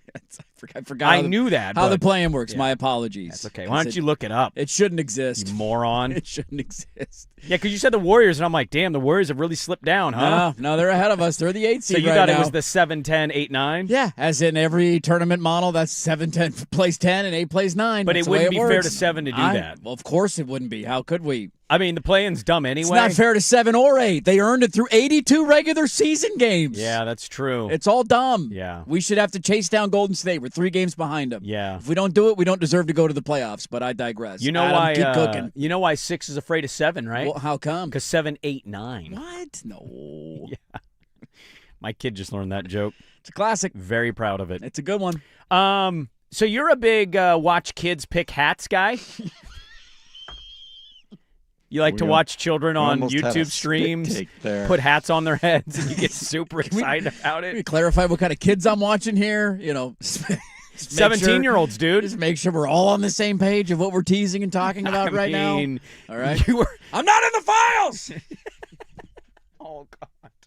No, I do enjoy a good college commitment ceremony. Grab the hat, put the hat on, toss the hat. No doubt. I got a live puppy. There's a live alligator. I'm a big fan of that. You know, the funniest thing was the other day you were like, you know what today is? Today used to be the original signing day. And I was like, I had no idea. Dude, a February signing day hit like crack for me. I used to watch 12 straight hours of ESPNU, and everybody would announce their commitments on that day. Stop it. Don't give me those eyes. And you would go, you didn't, nobody verbally committed before then, essentially, so you didn't have these, graphics. It really was a surprise. So you're just like, wait, where's he going to go? Oh, my God. And then you find out a kid picked your school. I loved National Signing Day. So National Signing Day's lost its luster in college football. You still, interested, right? Occasionally you get a player that randomly chooses Oregon and then the next day doesn't, and he goes to Oklahoma, right? He's committed to Notre Dame the entire time, signs with Oregon, and then doesn't sign with Oregon and goes to Oklahoma. That will happen. It happens from time to time to a lot of programs, so it's not as exciting, and they've also broken it up into 2 days, and some would argue the portal might be bigger than signing day now. Very well could be. Because most of these kids are going to transfer anyway. Yep.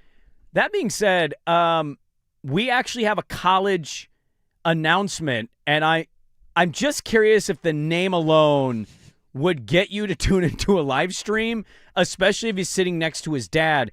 Chuck Woods is back in our lives again, ladies and gentlemen. Yes, he is. He has announced he is going and he is committed to Florida State University. Yes, he is. Charlie Woods is going to be a Seminole golfer, and I'm just curious if he only verbally committed and said, I'm going to live stream my decision, and it was like Florida State, Stanford because of his dad's pass. His daughter is also, or I guess his sister, Tiger's daughter, is at Stanford. Okay, so She's his a sister's freshman at Stanford. Yeah. If we had a Chuck Woods hat decision, I would watch every second of it. You tune in? Yes, You're I in? would. I would. ESPNU, Chuck Woods? I would, dude. Yeah, he's got the ability to cut through. Can you name any other college golfers? I can name one of his teammates. At Florida State? He's in the same recruiting class. I can't name him because I'm not blanking on his name, but he's the number one amateur player in the world. Okay, so and Chuck's I've heard not. when you say the name, I know the name. Swag should know this. Who's the number one amateur in the world, Swigard? Golf in the Northwest. What do you got? Golf from the Northwest hasn't been with us for a while. Hold on. Give me a second. Well, Swag's at least being honest. I know for the women, it's Kiara Romero of Oregon. That I know. Of course. Of course. Locally. Shout out Kiara Romero. Yes. That's dope. I didn't know we had the number one girls. It's less Lady. something. Number one ranked something. amateur in the world. Pretty awesome. Anyways, yes, I would watch this. Because you can name them. Because I can name. Well, I'm searching the article. Swag's not helping me at all here. You said you can name it, and you He's instantly not- like, yeah. because his name is. I was literally reading an article about it last night, and I remember being like, "Oh yeah, I've heard that name before," and then I can't remember it live on the air. Okay, Miles Russell. Thank There you you, go, thank Miles you, Russell. Riggins. Where were you at on that one? Riggins didn't care. Miles Russell's the number one amateur in the world. Sure. Charlie Woods was ranked somewhere in the 160s, and he won a tournament this fall that then skyrocketed him up to like number 16 of high school players in the country or the world, whatever. So he became a much bigger deal when he won that. His team won in high school, won a state championship. Yeah. That probably shouldn't be a surprise.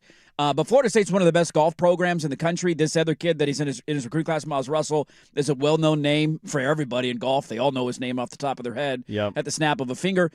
Brooks Koepka, Daniel Berger, like Luke Clanton, who just was at Florida State, is now one of the up-and-coming guys on on the Pro Tour. So it's a great program. But, yeah, if you tell me I could watch the commitment video of Charlie Woods, I would definitely watch it. I know that Tiger's probably a big, like, just be your own man, do what you want to do, be happy, because, my dad traumatized me in ways that I still haven't maybe dealt with. A little bit of an upset for Stanford to not get the legacy Woods play, is it not? Right? Yeah. He also had he did an interview about Charlie committing, and it is one of the most fuddy-duddy interviews you have ever heard in your entire life. Tiger? He was like, man, back when I was recruited, you used to write letters by the mail, get them in the mailbox.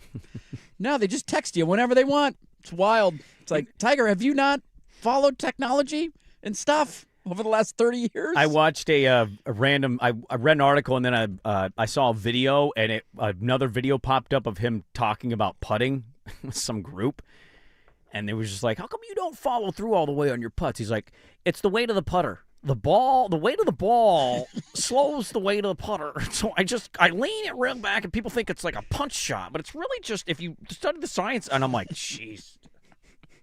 It's all over my head. You nerd. This is way above my pay grade. You nerd. You want to watch a crazy one? Watch a video of Phil Mickelson talking about weather impacts on shots. He has one essentially where with Faraday, when Faraday used to have his show on the Golf Channel, he's wearing a leather jacket. He looks like he's going to sell you a sex toy or a Bitcoin or something. I don't know what's going on. Probably, but he's got a greased hair. He's got a leather jacket on, Bitcoin. And he goes on for like 3 straight minutes about, well, what time of the round are we playing? Are we playing in the morning? Is there dew? Because if there's dew, it's going to do this, and then there's going to be a 7-degree angle on the ball. I remember this, yeah. And what's the temperature? Is the temperature 87 degrees or it's 68 degrees? still Because the ball's going to go remember- here and it's going to go there, and then there's one blade of grass here. It's going to go. It's just like, what are you doing right now, man? It's wild. I still remember during COVID, they had some of those made-for-TV golf things, and he was all mic'd up explaining. He was really good in that. And it was so fascinating of, oh, my God. You know what's funny? R.I.P. Harold Bluestein, our great friend and colleague. He once was giving me a golf lesson, and I hit a shot, and he goes, "What happened there?" And I go, I don't know, man. It kind of looked like the wind took it a little bit. And he grabs a blade of grass, and Harold was just like the most honest, funny dude you can meet. Driest sense of humor ever. Well, it was perfect for my personality, me and Harold.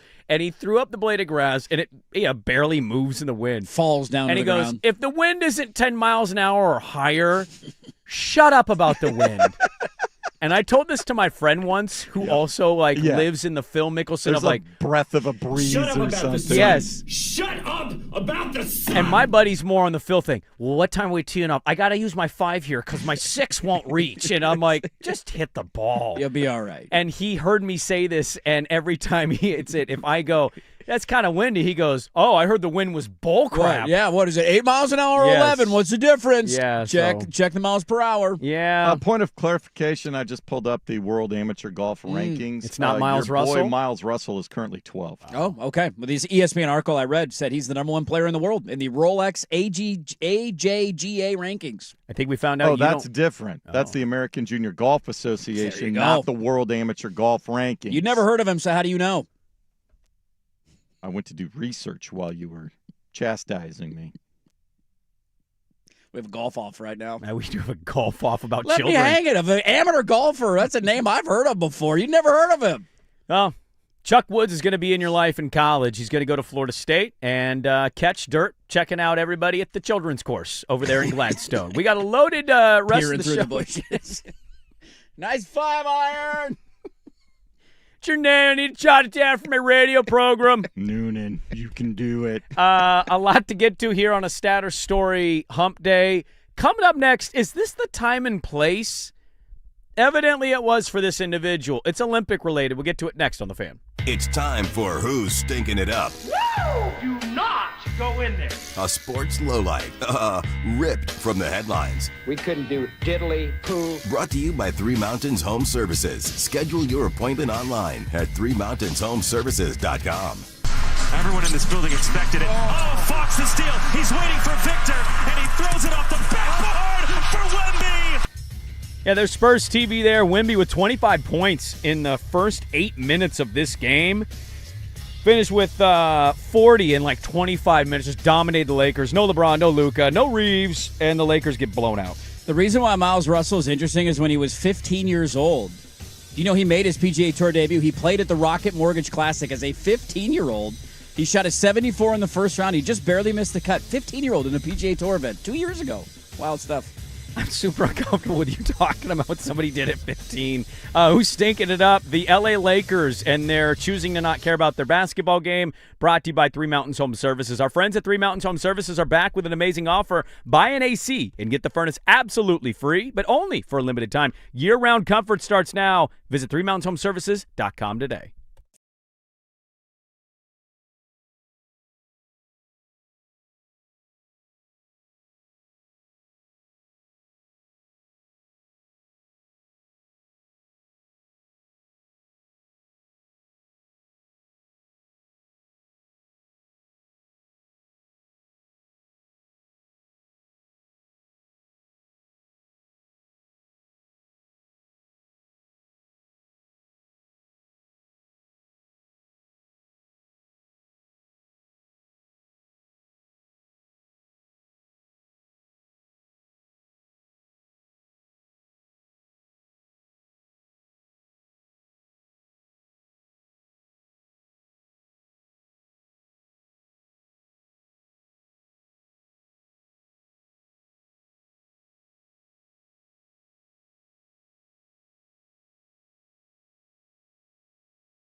All right, welcome back in. We got a lot to get to in the third hour and in the fourth hour. We got Statter Story. The Olympic mixed U.S. curling team got the silver yesterday. Swag described them as chokers. I said, great job. You got silver medal. But Choke okay. goddess. You know right. what they don't have? What? Clutch gene.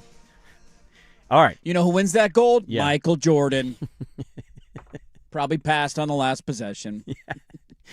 I don't want to throw the stone. No, I don't want to throw. You throw the stone. I don't want to throw the stone. I was like, they get blown out? They lose in overtime? And he's like, they lost by 1. I'm like, that's a choke? That's a great run right there for mixed doubles. Sounds like just weird ice stuff. Yeah, about bounce of a pebble. All right, silver not good enough for Swag. No, he's Gold Swigard. That's what they call him. Gold Swigard, his Lake Oswego ass over there. But the U.S. Olympics are rolling on. The lady hockey players dominating Canada. They did. That was actually a pretty big deal. 5-0 is huge. That doesn't happen very often, Bob. I don't know how closely people follow women's hockey. Probably not very closely. USA and Canada dominate women's hockey in the international stage. We are the two best countries, and we always go head-to-head. Sure. Since women's hockey started having a world championship and being competed at the Olympics, the Canadians and the U.S. are the only teams to ever win the gold. There you go. So very dominant. Canada doesn't loot like that. Doesn't happen to Canada. There's only one time the U.S. didn't play Canada for the Olympic gold medal match. Yes. One year, Sweden knocked out the U.S. before. There is, from 2002 to 2018, Canada didn't allow more than 5 goals in a single Olympic run. Wow. Run.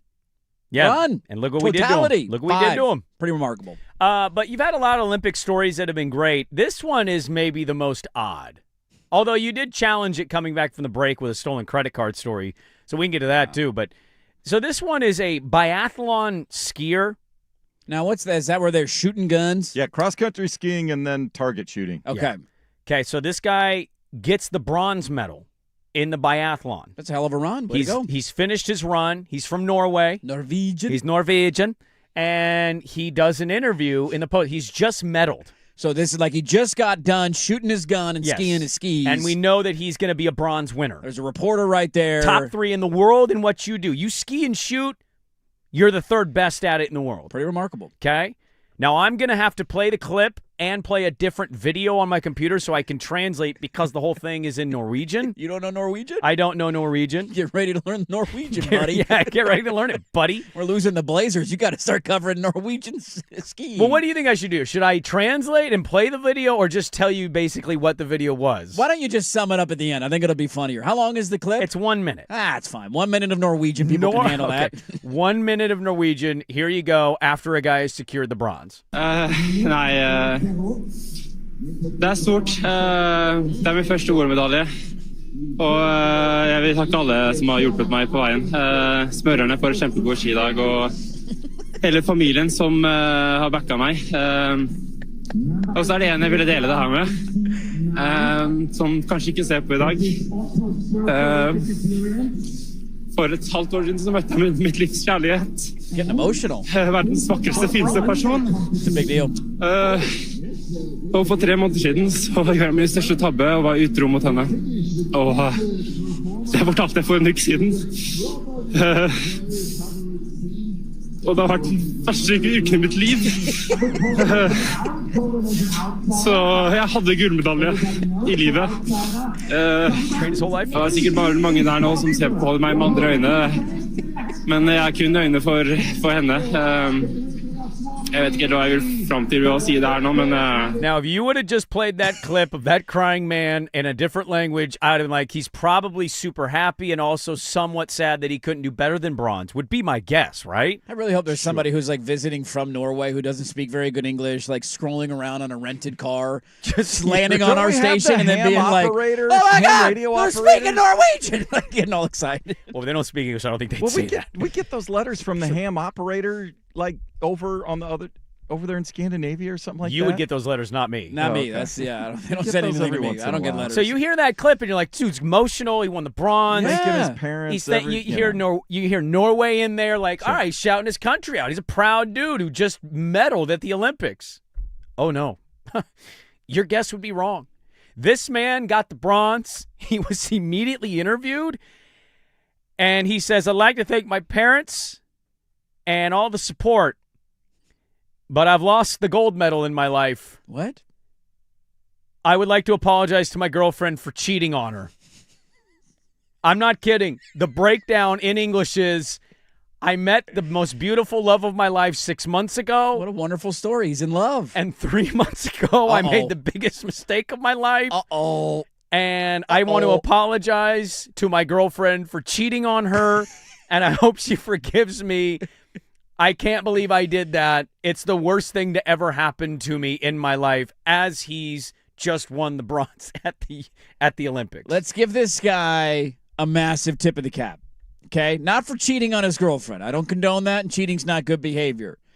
If there's ever a way to get out of cheating, good graces, This is like, can you think of a better way than this? Winning gold and doing it? Sure, that's touche. What if she threw that at him? Why didn't you win the gold? If you would have won gold, I would have come back to you. Might but have now I won't. backfired.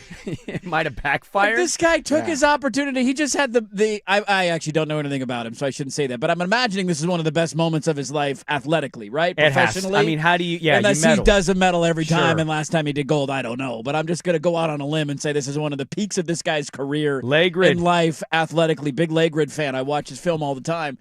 Him taking that moment to apologize to his girlfriend who cheated on him, I don't know if it's going to work out for him. I haven't seen the follow-up story, but good for There is a him. follow-up story. Has she spoken? She said, it's hard to forgive even after a declaration of love in front of the whole world. Damn. Wow. Heartbroken after the declaration in Ouch. front of the world. Totally backfired. I did not choose to be put in this position, and it hurts to have to not be wrong. in it. We have had contact, and he is aware of my opinion on this. Oh, that sounds like So a hard basically, no, Bob. like, you did nothing for me in that apology. No, Sounds and like a now hard everybody, like, people have figured out who she is.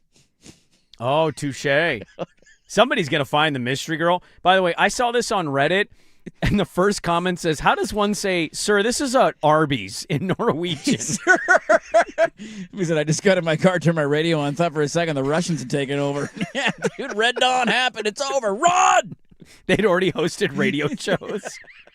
They've already taken over. Comrades, we've been taken out. That was Russian propaganda right there, Dude, man. I mean, that is a hell of a stage to be apologizing. By the way, And apparently, Yeah. the guy that won gold is also Norwegian, so he's upstaged the guy that won the gold, so he has In the home apologized so now to the them. teammate is pissed at Yeah. him, too. oh, dude, he's got two people that hate him: the love of no. his life and his teammate. And I'm going to bat for this guy. He screwed up. Take him back. I bet in their next practice round, that guy's going to mysteriously have been shot in his ass by the gold medal winner. Do they shoot actual bullets in those guns? Yeah, it's like It's like BBs, probably they're big. little yeah. pellets. I was just curious. Ah, my ass! Take one of those in your hamstring. I'm down. I've been shot in my ass.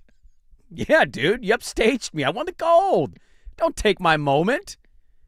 By the way, love of your life in 6 months. Halfway through that, you cheated on her? Yeah, it's a tough look, buddy. Get That's a outta here. tough look. Get out of here. Something else is going on. There's a bigger backstory to this situation. Great point from listeners, too. Like, how many hots are going to be all over this guy? Oh, He's a pretty good-looking his cat. profession of love. Yeah. He's a medal-winning biathlete. Yeah, he's just got to wander through the village with the you medal go, around you your go neck. walk around. You'll find something, buddy. You'll You be know all what he's right. leaving out of this apology and Land on your information feet. is that it was probably like a weird threesome and like we don't know the full backstory.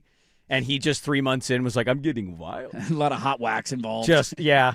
Oh, dude. Yeah, with the skis? Yeah. Absolutely. Got to keep those things No, slippery. He's licking the tip of his Bring ski. your gun. Yeah, exactly. Loaded third hour of the program. We'll do Statter Story in the fourth. Dirt and Sprague, 105.1, The Fan.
Center update on the Fan Sports Network, 105.1 FM and 1080 AM. First on the Fan, Trailblazers trying to extend their winning streak to 4 games as they hit the road for their final 2 before the All-Star break in Minnesota tonight to face the Timberwolves. Shaedon Sharpe still out with a calf strain. Everybody else that you would expect should be in uniform. 5 o'clock tip on KUNP Xfinity Channel 1061. T-Wolves 7.5-point favorites.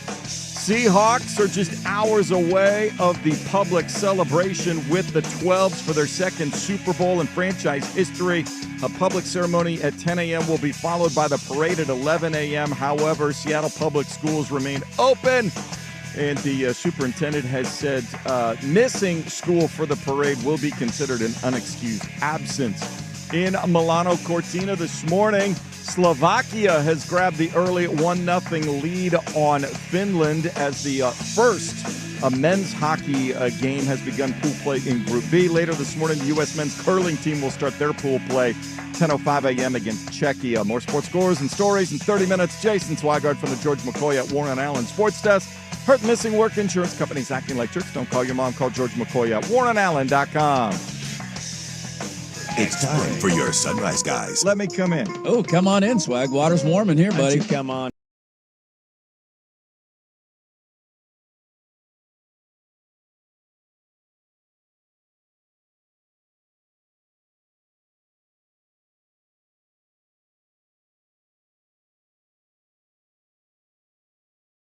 Sports Network. Hey, welcome back in. Hour number 3. Dirt and Sprague here, Portland Sports Leader, 105.1 The Fan, 1080 AM, the Odyssey app, live on YouTube. Who's got it better than us? Nobody! Hope your Wednesdays are off to a great start. Why can't I watch the hockey? Dude, I don't know. This is driving me nuts. Yours is working, mine ain't working. I know. Yours was working, and now mine wasn't working. Is and there now too many people using the stream? I don't think so. I don't know. Mine wouldn't even play when I first opened it up. Damn. Trying to watch some Slovakia versus Finland. Men's hockey is underway. They're doing the wave, which that's kind of embarrassing. I do think a fun exercise in the coming weeks, and maybe days, would be Sprague's pronunciations of last name of Slovakian hockey players. Why is that fun? You know I can't do it. I can't do it for probably 80% of them either. I'm bad at names in general. Some of the Finnish players are, and they got a decent amount of NHL guys on the Finland roster. They're a heavy favorite in this game. Yeah, so the obviously. NHL players, I think I would be able to, but there's random guys that make the Olympics that I wouldn't be able to name. Finland's a cool country. You ever been? No. You just like the name of it? You like the flag? What do we like about Finland? What do we know about Finland? Just seems delightful. The Finns? Yeah, the Finns. It's a fun way to be known as a Yeah. people. Right, Yeah. I'm a Finn. Yeah. That's kind of cool. It's when you read about countries that you don't know much about, and you discover like, oh, this is what they're doing, how they're living. You're like, dude, that's kind of cool. I like that Finnish. setup. I'd be a Finnish man. Yeah, should we ask him to pronounce who scored the goal for Slovakia here to get him going unassisted? Why are we doing this to me? I think we should. he You're blue brought it line up. Brandon. Talk to I the gave you a co-host. golf Look, topic. he's We're scaring you creating with AI taking non-football. over the world. I don't know what happened to you guys after football season. Something happened, and I'm rewiring everything. I don't know. What do you how mean I something operate. happened? I came in feeling great, and he's like, "You ready for this?" Well, I know. I'm saying you guys somehow there's a split, a schism, if you will, that's occurred. I There's think a fracture in our fault line. Is that what you're telling me? I think if we anything, got a San Andreas going on right now. since football ended, I think it like really hit him that Indiana curb stomped Oregon, and like then his Maybe. brain broke with the Seahawks I don't winning know. the Super Bowl. Yeah, maybe It's been a needs a tough therapy run here the last session. couple of years. Ohio Um, State and Indiana winning national championships, and the Eagles and the Seahawks winning Super Bowls hasn't been cool. And the Dodgers winning the World Series, and the Thunder winning the NBA Finals. When was the last time a team won a championship that I was like, dude, that's cool that they won the title? in football. In any professional, in any sport. Who won the basketball? Florida. I didn't want to see Florida win a basketball title. Wasn't that guy doing weird stuff with girls on campus, the coach? Golden, Yeah. allegedly. Yes. Allegedly. That went sure. away. Yeah, I'm sure. Why did it go away? Well, Bob, did they won a national championship? That's why it went away. Who won the World Series the year before the Dodgers? Dodgers won back-to-back. Dodgers. Yeah. God. yeah, it's been a rough run for you. It was dude. UConn back-to-back years, which, I Yeah. know, whatever. Hurley's kind of a bitch. Yeah, but we'd seen UConn and Florida win multiple Yes. championships. That wasn't like some underdog Cinderella story. You know what the only one I got? Yeah. Rory winning the Masters. There you go. That's not really the same. It's That's a a good different one. category, but Yeah. that's the last Yeah. time. I'm cool with Scotty winning, Scotty too. I like wins a Scotty major, winning yeah. a couple. But yeah, 11 years it took him to get the career Grand That was Slam. He's one of been the after coolest. That, That and was the after coolest that. sports moment of 2025 for me. Jurij Slavkovsky. Dude, that's not bad. Not bad. Okay. I believe it's Uri. Uri. AJ is I. Slavkovsky. He used to dread when I was doing Slavkovsky's good. the Winter Solid. Hawk games. Thank you. Solid blue line. Brandon is ready to go Olympic style. We See, love it. that's what I'm talking Let's about. go. Damn right. He's in gold medal shape right now. Yeah. Whenever the Winterhawks would acquire a player like 2 weeks before I'd do a TV game, and I'd look and be like, oh, God, he's from Czechia. No. How many times did you practice before going on the broadcast? They have a defenseman who is a very good player, and it took me last year, Max Pishnichka. You got to just say it so many times. And when you see the way that it's spelled, too, It you're just does, like, yeah. how does that, how do there's you all get sorts a... of umlauts and whatever going on there. Well, you missed it because before you came in this morning. The Pishnichka spelling, by the way, Yeah. he's one of their defensemen, phenomenal player. Played in the World Juniors There's like for a Czechia. CKZJ combination. Psenickka. That makes sense. yeah. I could get Sure. Pajinska.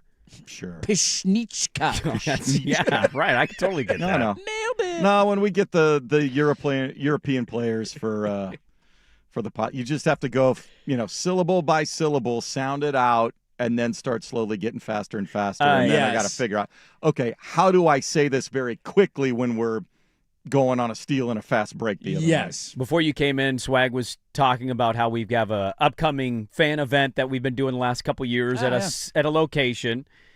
And he said our voice guy could not say the place correctly. Oh, yeah. And you know what he did? He threw the brand man right under the bus and said, Ooh, Brandman. Brandman's in the building, by the way. I just saw him. He was pooping. he did not Why would you out that? Why did you could have just stopped? I just saw he's him in walking the out of the building. back. I was walking in. He was walking out. I went to take a leak during the break. He's in I the gave him- building. Just stop. Period. I gave him a poop high five. He threw the brand man under the bus because he said he phonetically spelled it incorrectly. Ooh, controversial. So our voice guy said it wrong because of the brand man. Uh-oh. And I asked him how he spelled it, and he walked me through, and I went, yeah, that kind of sounds wrong. I wouldn't have spelled it like that. We have those, we get that every time we get one of those traffic updates from one of our traffic people. Oh, Terwilliger. They must love that for the first time. Tualatin, I think they've said wrong. I mean, there's been... They say it all wrong. There's been a lot Yeah. of those. People- Willamette. When we joked about the AI at the start of the show, people were like, are your traffic people AI? Because they don't know how to say any town or road or No, they're region in the Phoenix. general area. They're in Phoenix reading an internet thing. Take a look and at so- our morning traffic today in Tualatin region. Yeah. Sticking in the Olympics, I did see this one. So we had the guy cheat on his girlfriend and then apologize after winning a medal. We did. I love the chaos of the Olympics. Like, you get the sex stories out of the Olympic Village, which are always fun. You got to have the condoms ready to go and all that. Well, then you get the kind of ugly side of it. How about this one? How do you feel? There was I don't know what it is with these biathlon stars. Somebody, by the way, calling it a Norwegian drive-by, which made me laugh out. That was pretty good. A French biathlon star, Julia Simon is her name. She just won the gold medal, individual gold medal this morning. Yeah, that event just finished. Just finished. Okay. So just won a gold medal. You know what she did in October? Not that long ago. She cheated on her husband. She did not. Oh. We're talking 4 months ago. Yeah. This gal who just won the gold was convicted of and found guilty of stealing her teammate's credit card. Ooh, that's rough. Still teammates. Convicted. Can you but come back she's from the that? gold medal winner, and so you're not kicking her off the team. If I did that to you, could we come back for that? If you stole my credit card? And I apologized and I paid you back, like, isn't that I think odd? It's very odd. If you apologize and paid me back, I could overlook it. This happened. Now, if you racked up $10,000 in credit card debt and then Was never there, were like, I owe some you. sort of if there was some sort of weird extenuating circumstances. I'd forgive you if you paid me back and apologized. Yeah, but you'd never trust me again. I wouldn't certainly ever give you a credit card again. That's for damn sure. Or if we were golfing and I'm like, dude, can you spot me? I'll Venmo you. You'd be like, yeah, right, you will. Yeah, not buying that. Running Yeah, late to your right, tea you time will. again, huh? How convenient. You're I'm not sitting in going the to pay parking you lot back right now. with my own money. Yeah, you're just going to steal it anyways. What's the Dude, point? I knew a business owner years ago that had an employee do this and racked up a bunch on porn. Ooh.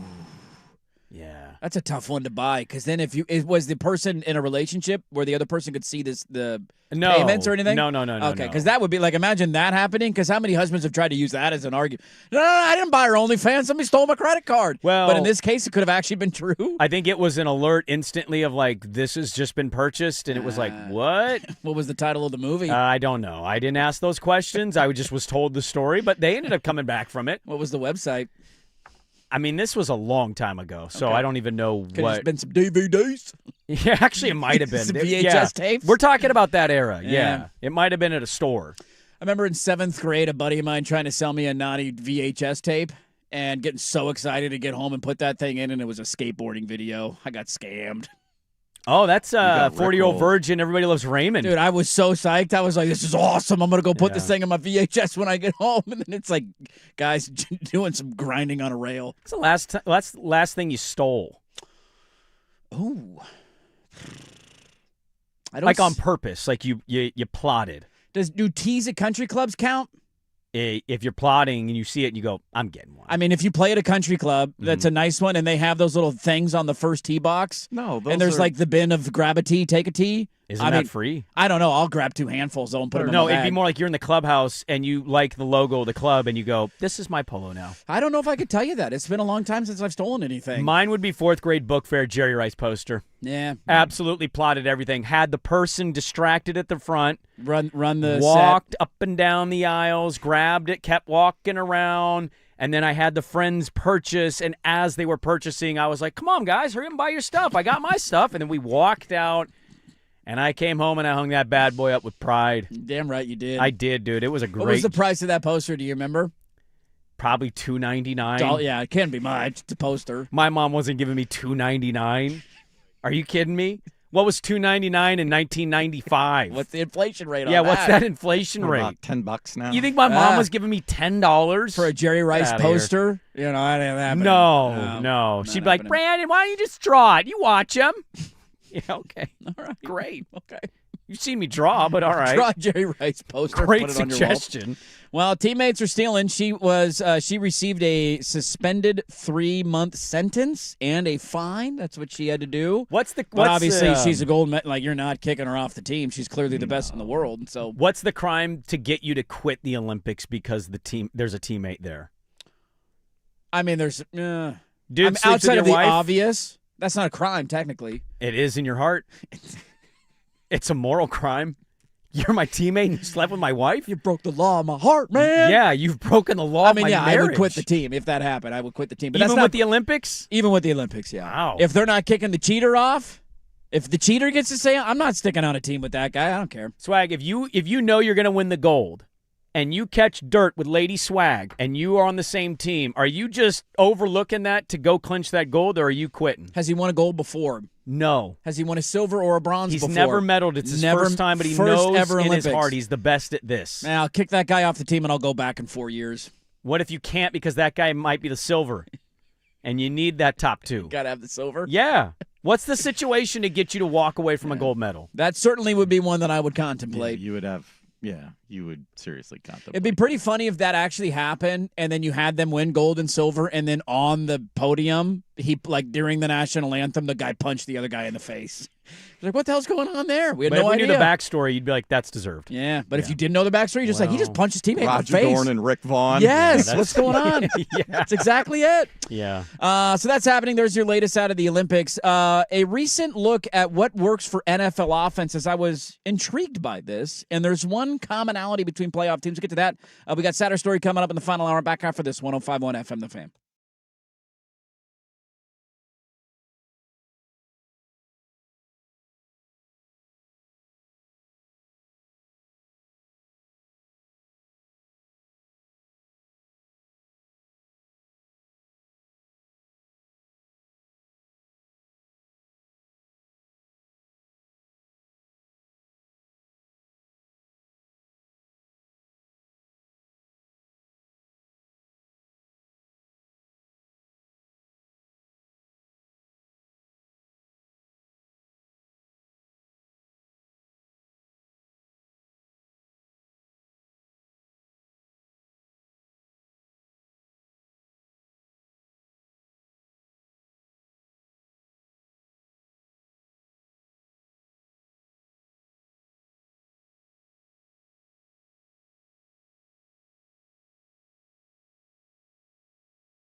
a.m. All right, a couple of updates and corrections and funny anecdotes, if you will. We were talking about traffic and mispronouncing things. Somebody said last week during primetime they played a traffic update for the city of Denver. So, in case you're driving around Portland, you're curious what's going on in the greater Denver region, we have those answers for you. The log jam near Coors Field is cleared. What? Coors? Traffic roulette would be fun one day. It actually would be pretty funny. Put it on like a random spin because there's a couple of central hubs where they do all the traffic and then they upload them and they magically appear in our quick system. Olympic question. Yeah. The first periods ended with Slovakia, or with Slovakia and Finland. Are we jumping on what's the Finland money line It's a minus right now? money line. Is it still minus after the first period? They're out shooting them.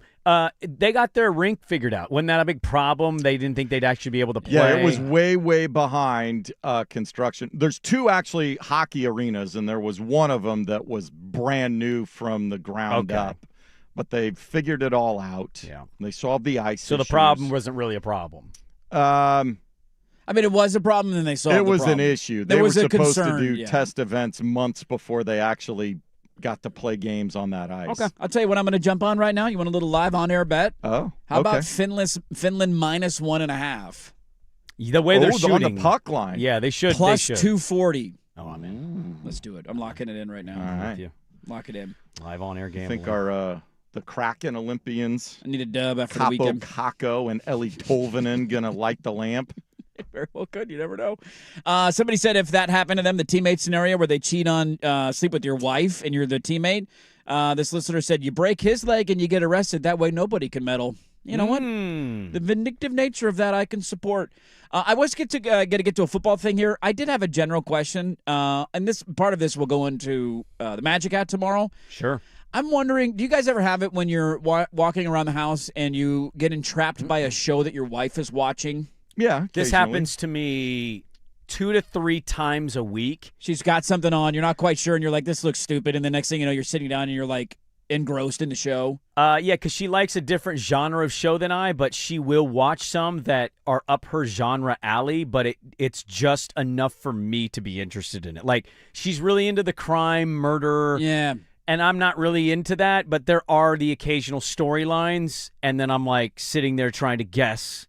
That's clearly the murderer. Figuring it out. I'm solving the crime now. Yeah, I've had a few of those moments for sure. Does it also apply to you? Because that has definitely happened to me over the years where I'll laugh at a show and the next thing I know I'm like 7 episodes in. Like, wait, you watch one without me? What the hell's going on here? So we've gotten into a show because of this. So my wife, again, she likes the mystery solving type shows. My wife's into a lot of like husband-wife killing stuff, and it makes me nervous. She's gonna take me out. I think it's just a reality. It's like What is it with women watching that kind of material? I would never watch. Well, I think any they of like those... crime in general. Yeah, they're interested in crime in mine general. is a very specific genre, and I'm concerned for my safety. Well, I think it's relatable to her. She's like, if I was to get rid of a body, if I need to do this, if it happens, this episode's going to walk me through everything. I know my dad will help me. He's going to cheat on me before he wins a gold medal, and he's going to apologize on national television. Are these shows on the DIY network? Yeah, I'm like, hey, you're watching another document. Let me guess what happened in this one. The wife killed the husband. Yeah. What the hell? Yeah, mommy help me. Like the mother-in-law clearly helping dispose of the body in a barrel of acid. Well, you're going to need some acid, honey. But one show we've actually become addicted to that just wrapped up its second season. You're not familiar with Always Sunny in Philadelphia, but Kate Olsen. Yeah. Caitlin Olsen, she's Duck Legend. Duck Legend. She's on an ABC show. Yeah, it's like 2 or 3 seasons in. It just got done season 2, and I think season 3's coming soon. High Potential. My wife started watching this, and I was like, what's this? And I started watching, and I'm Dumb like, show, stupid. This is pretty good. It's kind of funny. Watch the next episode. All right. That was good. It's like a funnier SVU. It just gets you hooked into a new storyline every single time. Okay. And now we're almost done with season 2. So I'm glad I'm not alone in that, but I also then have to ask the follow-up question is, did this happen to either of you with your kids? My wife doesn't watch stuff that involves murdering the husband, so you actually have a problem. I mean, I do have an issue on my hands. There's something happening that you're not telling us. There's you're some omitting ricin from in the my relationship. coffee, and I'm like, if I don't show up one day, suspect number 1 is her, okay? Circle her. Big board. Leader in the clubhouse. Based on this show, you're going to be dead mysteriously, but there's going to be like a broken robot arm next to your body. Yeah. So she one can arm, make one it look arm, like man. AI. That's a good way to do He it. brought this up the other Dude, day. talk about that. Thank you for the reminder. I got something stuffed in the notes that we got to get to today. So thank you for the reminder on that. Yeah. But did this also happen with kids' movies? So we had this over the weekend. What's the new one that just came out? It's the second one. Zootopia. Dude, I've never seen the first Zootopia. It's a good movie. We were sitting around the house and like the kid, I don't know, it was like an hour before we are going to start getting ready for bed. There was nothing really on TV. I think it was maybe Saturday night. We're like flipping around and the wife just put on Zootopia just to have something on in the background as the kids running around and playing. Next thing I know, I'm sitting on the couch and I'm like engrossed in the movie. It's a good movie. I'm laughing out loud. Yeah, it's a good movie. And then we go to put him down or put him to sleep, and she kept the movie playing, and I came out. I'm like, hey, I just missed 30 minutes of it. Now I got to rewind. And we sat around the rest of Saturday night and watched it and finished the rest of Zootopia because I had never seen it before. First of all, welcome to the end of your life. Okay, thank you. I just wanted to make sure this is a the normal. water's warm. This is We're a normal welcoming you thing, in. right? I'm not weird here, Dude, you want to take it a step further? We're in the trust tree. This is normal. Everything you're feeling, like, yes, your midlife crisis is here. Your life is ruined. You're going to bed by 9, and you're watching Zootopia. That being said, there are a lot of other dads that will admit what I'm about to admit. You're going to get to the point, if you're not already there, where you're probably more excited to take them to go see the sequel in theaters because you enjoyed the first so much. Yeah, Zootopia 2, good. Have you seen it? I took my kid. Was it good? I mean, it was a good movie. I was very happy we were there. It was a really good I was movie. like, you know what? Usually these sequels are terrible. I was laughing out loud. There should not be a fifth Toy Story. They had a perfect ending on a trilogy. Yeah. They should have walked it off, but I get it. True. Money. True. This was not it's a bad storyline money. Like, I was like, what is the storyline possibly going to be? How could you update from the last one? The Predators are coming to get you. Cue the SV music. Dun dun. And now you are an hour and a half into your life going, I'm glad I'm here. And that's the next step is you get more excited. Okay, I'm just wanting to make sure I'm about not alone the here. release of the sequel. Somebody said we watched Zootopia 2 in theaters. My wife was making fun of me because I was laughing out loud in the theater. I was cracking up It's a good movie. in the living room on Saturday. And she looked at me. She's like, you like this movie, huh? Well, I'm like, it's hilarious. The Pixars are really well done. What they've done is a lot of the animated movies, Pixar, non-Pixar, like Ninja Turtles, the remake of the Ninja Turtles with the computer graphics. Yeah. What they're doing is they're recognizing that they've hooked our kids. So now they're like, how can we take this a step further? The algorithm has now figured out, what if we have a lot of subtle adult references? You have to. That make the parents also laugh. So the kids enjoying it, this sexual reference will go way over their heads. They have no idea what's going on. But the parents will understand. Like, much like in the old Disney movies, if you go back to the Little Mermaid cover, the original was a bunch of peni as the castle. Simba would lay down in flowers, and it would spell sex in the air, but no kids would read that. They're no longer quiet perverts. Oh, no. They're out loud perverts? They're out loud and proud saying, you're also perverts. Yeah, we're all perverts. We're going to hook you with our pervert comment that your child doesn't get, but you find funny. Well, I'm one of the perverts that got me. I'm just saying. It's a great movie. It's there. It's a great movie. It is. Did you ever have this, Swag? You seem like the kind of person who wouldn't have this. No, he'd poo-poo his child watching. Did you ever get roped into a kid thing that he was watching? Come Little on. Pax was watching? No, not. I mean, Yeah. there were a couple. There were some of them that were good. I like Toy Story was good. Monsters Inc. was good. Yeah, Monsters Inc.'s a great movie. There you go.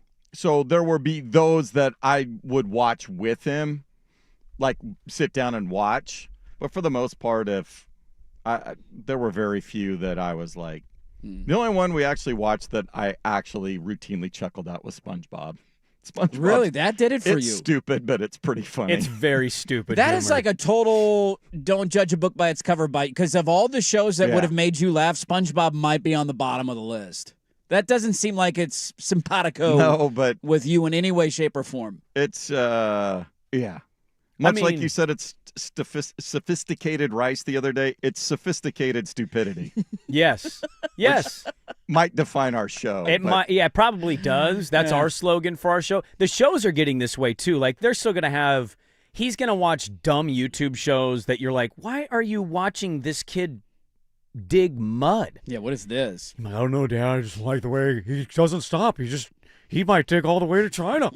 I'm like, no, he's not. SpongeBob? Yeah, hey, SpongeBob. But they do have shows that, like, I'm like, I probably would like this show if I was a kid, if I remember myself correctly. And then also, like, you're sitting on the couch going, what is this Bluey hype? And then it's an Bluey's entire fantastic, episode of yeah. no talking, Yeah. just a dream sequence. Yeah. And it's about connecting with your parent and also independence, and you're crying and you're like, I get it. That's all I get it. And like, why do I care so much? The first time I saw that episode, I bawled like a baby. She I just mean, needed the teddy bear. Dude, oh my God, the teddy bear? Yeah. Damn. In the cocoon and the egg, then the egg. I mean, just. It's not a great thing The to admit sun. out there. There's a lot of older people laughing at how dumb we are right now. But all the other parents out there, you're going through this. Yeah. Unless you're just a curmudgeon at home and you just refuse to watch anything with your children. A couple of quick thoughts here. Somebody said we did see Zootopia 2. It was great. We also took them to see Wild Robot last year. Me and my wife made eye contact at one point, and both of us had eyes full of tears. We just started laughing. Dude, I wanted to take... Damn kids' movies, man. I wanted to take my kids to see The Wild Robot because I saw it. I went, oh my God, I'm going to love this movie. And my kid did not get into the preview. So I've had it. It's on one of my streams. And at some point, I'm going to be left alone, have nothing going on. No other options on a Saturday evening. And I'll be watching The Wild Robot, home alone, probably crying on my couch. Look, I'm going through all this. I just want to make sure we're all on the same page here. That happened to me over the weekend, and I'm like, am I weird for being like, I'm excited to go finish Zootopia after he goes to sleep, and I didn't know if this was normal behavior, and I wanted to make sure that we're all, want to make sure I'm going in the right direction here. Probably not normal behavior, No. but it's relatable behavior. Also, lesson to the segment, if I go missing, call the wife. She's up to something. Well, I wouldn't call the murderer. Now I have to That's true. Don't call her. Just No, she's going to make me hire swim with the hire a fishes. PI. Follow her around. See what she's doing. Is she going to a hardware store? Is there a bucket showing up? Is there a big garbage can? To Is there be a tub honest, somewhere. Where do all these tarps come Is there a from? tarp? Is there any rope anywhere? Does she have a shovel? Newly bought shovel. I'm now terrified of your wife, so Yeah. if this happens, I will just be the guy on the golf course meeting up with your friend group who hasn't call seen the me, friend group. and Yeah, I'll be the reach guy out. like, it was definitely the wife. As you're putting warm up. What do you guys think? 80 yards out, you got chip up? But I'll be like, it definitely was his wife. Dude, by the way, it was definitely her. Hey, what do you got here? That's a par 4.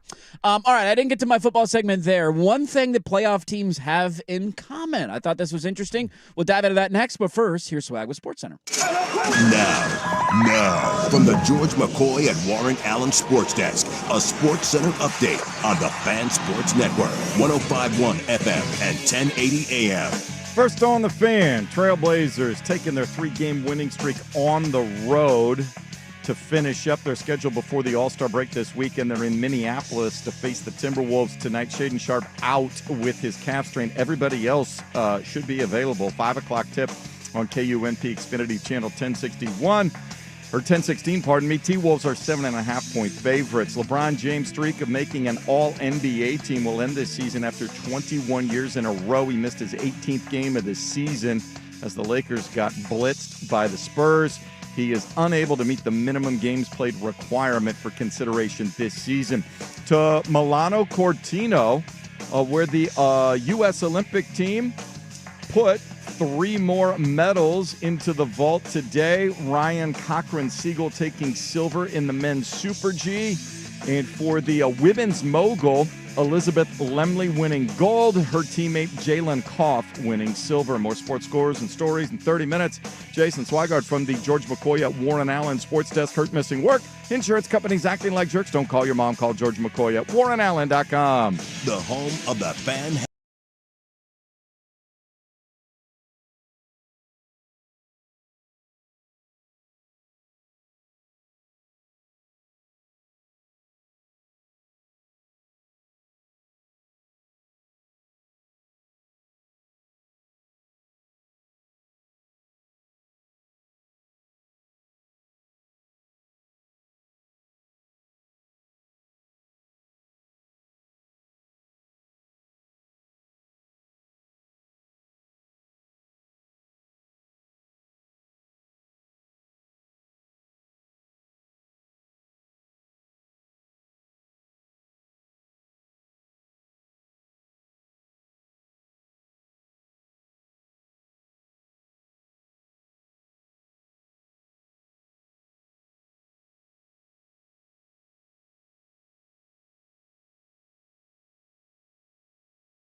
80 a.m. All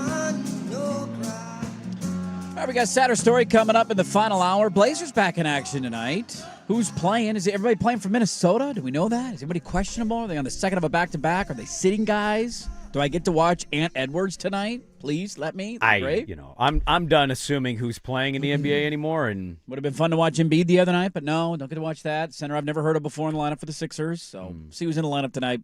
Only 2 games to go before the All-Star break for your Portland Trail Blazers. I saw this yesterday. I thought it was interesting, and this is kind of a nerdy schematic football segment.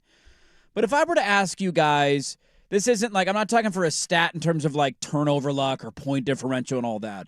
Something schematically that teams do that leads to the offense being more successful. Does that make sense? Formation-wise, if you will. Something that they utilize more so than other teams, and the majority of the teams that are near the top of this list are playoff teams. Okay. Like if they go to 2 tight ends more often. Sure. That sort what of is that, thing. the 12 or the 13 personnel? Personnel groupings, yeah, that was right? a big one this year. Do with you have the any Rams. ideas of what would lead to successful offenses? Because I saw this graphic yesterday, and I thought, why aren't more teams doing that if this is where it leads? Having a good quarterback? That certainly does help. Yeah. No, more teams are going to Under adding center. a 6th offensive lineman. It's nailed under it. center. You nailed it. Oh, Yeah. So in 2025, We're last going year back. in the NFL, we're going back. We are going back. Of the top 16 teams in terms of under center drop back throws. So under center, hike the ball, hands under the butt, all that, drop back, right? We get the point. Of the top 16, there were only 4 teams in the top 16 that did not make the playoffs.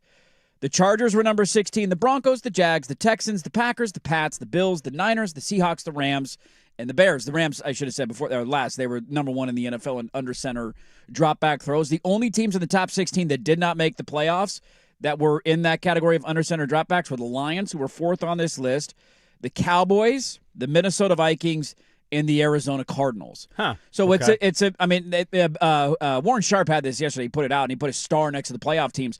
The only teams that are not in the top half of the league in this category that made the playoffs were the Pittsburgh Steelers, won one of the worst divisions in football. Yeah. The Carolina Panthers, Yep. won one of the worst divisions in football. You can't put him under center either. Nope. And the Philadelphia Eagles, who won one of Yeah. the worst divisions in all of football this year. Yes. Because the Commies are terrible. The Giants are one of the worst teams in the league, and the Cowboys are the Cowboys. And I just, we go through ebbs and flows and cycles, and how does offense look, and let's go tempo or no tempo or huddle, or, there's always a different spin and a variation on things, and then defenses adjust, and they try and find ways to schematically stop you. This was one that I thought was fascinating of, clearly this is working. Some of these teams, I would say, have a very good quarterback. Some of them, I would say, don't necessarily have a great quarterback, but something playoff teams this year had in common largely was they attempted more under center drop back throws than the teams who did not make the playoffs. Well, your play action situation's a lot better, right, than standing in Yes. shotgun next to it. I know Penix is going through this. People were asking Penix, like, are you capable of going under center? Because you haven't. And he's like maintaining, oh, no, I can do this, or he's trying to rehab, but he maintains he can do it. You're uncomfortable. It's a hard thing to get a young quarterback to do if your entire high school and college career you've done it a certain way. I don't know, people. Part of the conversation with Caleb was this. He wasn't a big under center guy. No. And he's had to learn this because this is a Ben Johnson function of his offense. Yes, they were number 2 in this list in the NFL with 192 under center dropbacks. And so he's kind of having to learn to play football in almost a fundamentally different way than he ever has. And now he's just got to apply some of that and use a skill set. But when you asked that, I was a little like, okay, if it's not the 13 personnel, what would it be? And it just coincidentally, not because I saw that same post, but because I know that going under center this year was also kind of a big talking point. Now, a lot of this is your offensive line. If you have a steady, good offensive line, guess what's going to bite? The play action. It's going to work a little bit. You could sell it more. Yeah. I also just say this. If you have a team that runs the football, Seattle just won the Super Bowl running the football, right? The Niners, a good running back system. Yeah. When you can run the football effectively, it's just as, to me, it's just much better to be doing under center than it is in shotgun formation. I don't know if there's anything I hate more than the team that never goes under center and is just always handing the ball 5 yards behind the offensive line. Versus especially the guy in short yardage situations, well, yeah, too. I hate that the most when Yeah. you're at the half-yard line and they're in the shotgun handoff. Right. I despise it because you're not just picking up 1 yard. Now you're picking up 6, whereas I'm under center. You're already getting a running start as I hand you the football to you. I don't know. There's something about that. And I'm sure they've done enough research on the advanced analytics of it. But, yeah, man, under center is clearly something that's back in our lives. And if you can't do it, like Bryce Young, he can't do this. No. And so that's why, like, it's not just his size. It's also just I feel like you become limited in what you're able to do.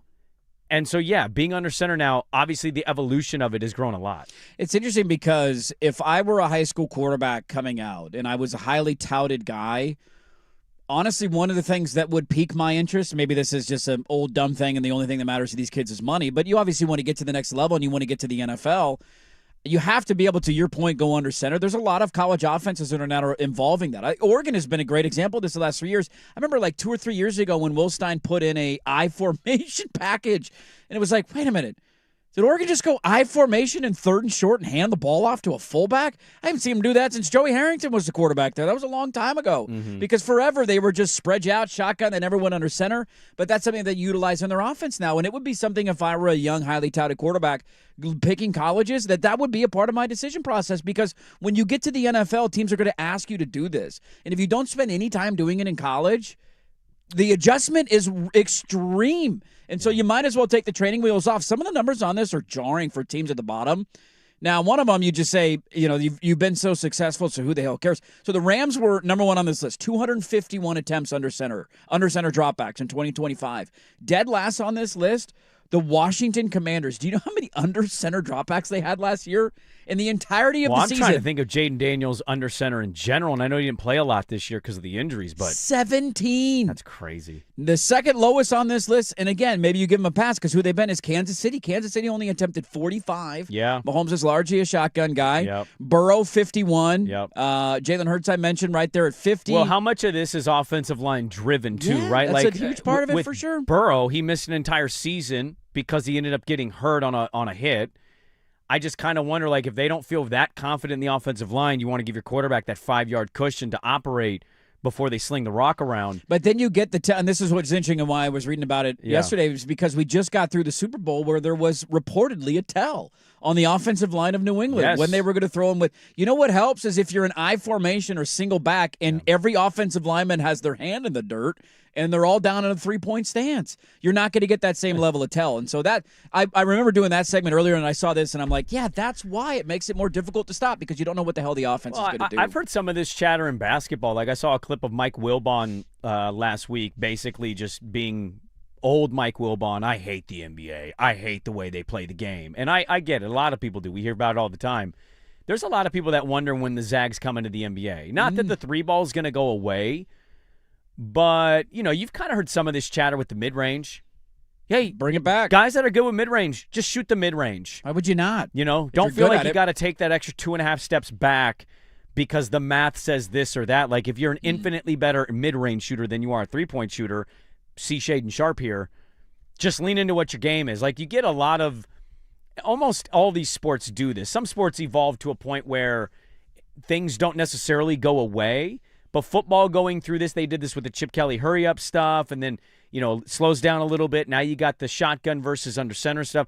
Some people wonder if this is coming to basketball in some ways, the half-court offensive sets more so than wild, wouldn't it? Just kind of the free. Because basketball, I've heard it from coaches, I've heard it from fans. Like, they don't like that there's no real plays. It's a free-flowing system. Backyard basketball, it's run around, backyard, screen, but move, shoot. Yeah, but they're understanding space and movement. And so, like, there isn't design plays per se, but more actions coming back to basketball the way that some of us grew up watching it. Yeah, interesting stat out there. I certainly would be receptive of that if it happened in the NBA. I think fans would be as well. And maybe this is a DNA trait for a lot of teams to follow, but to your point, if you have a terrible offensive line, it doesn't really matter what you do. And a lot of the teams at the bottom of this list did have a bad offensive line this year. What do we make of the controversy out of this sport? Is it something we're following and eyeballing? And we'll talk about the ways to build a roster in and around it. We'll get to that coming up next on The Fan. Big hits, big bets, big plays. Today I'm laying the big wood. This is the Layin' Wood Report, brought to you by Mr. Plywood, serving Portland for over 50 years. Harvey flips it back the other way, onto the stick of Murphy. 3-on-2 into the Team Canada zone. Murphy, Belka, score! Second of the night for Hannah Belka. How about that one? Kenny Albert on the call. Peacock. USA women's hockey handed Canada its first ever shutout loss in the Olympics. They won 5-0 on Tuesday.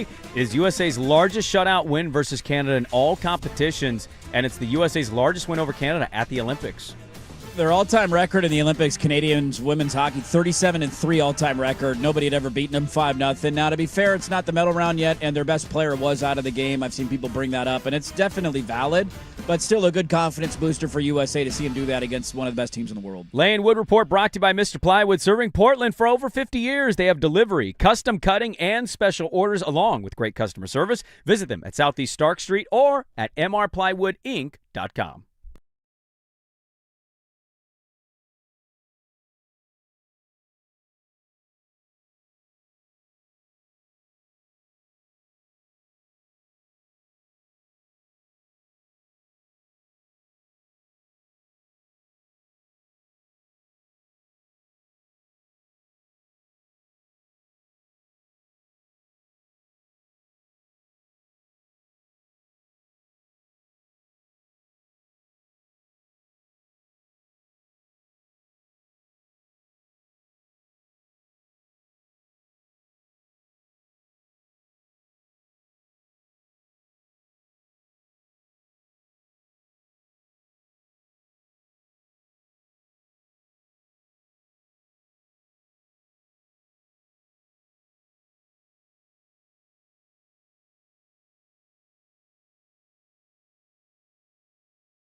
Well, our Finns are fighting back as our 1.5 bet got a cash. They're tied with Slovakia 1-1.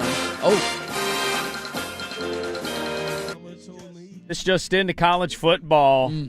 The Little Caesars Bowl has been canceled. Damn, what are we going to do? So we're losing the LA Bowl and the Little Caesars Bowl? No pizza. No pizza?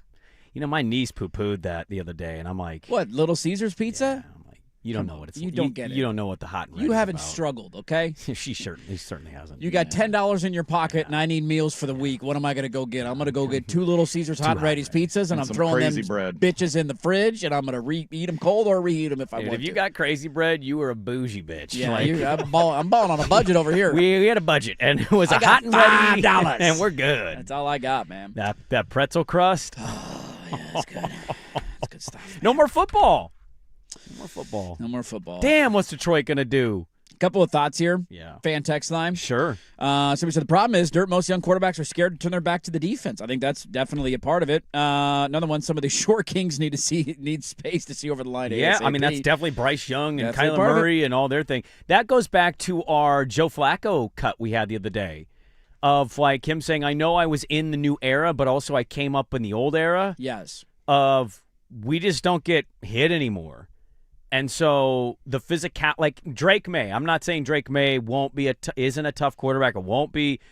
He clearly got happy feet, and we're seeing ghost. And part of that is, hey, dude, when you get knocked around a little bit, you start thinking people are rushing you or are next to you when they're not. Right.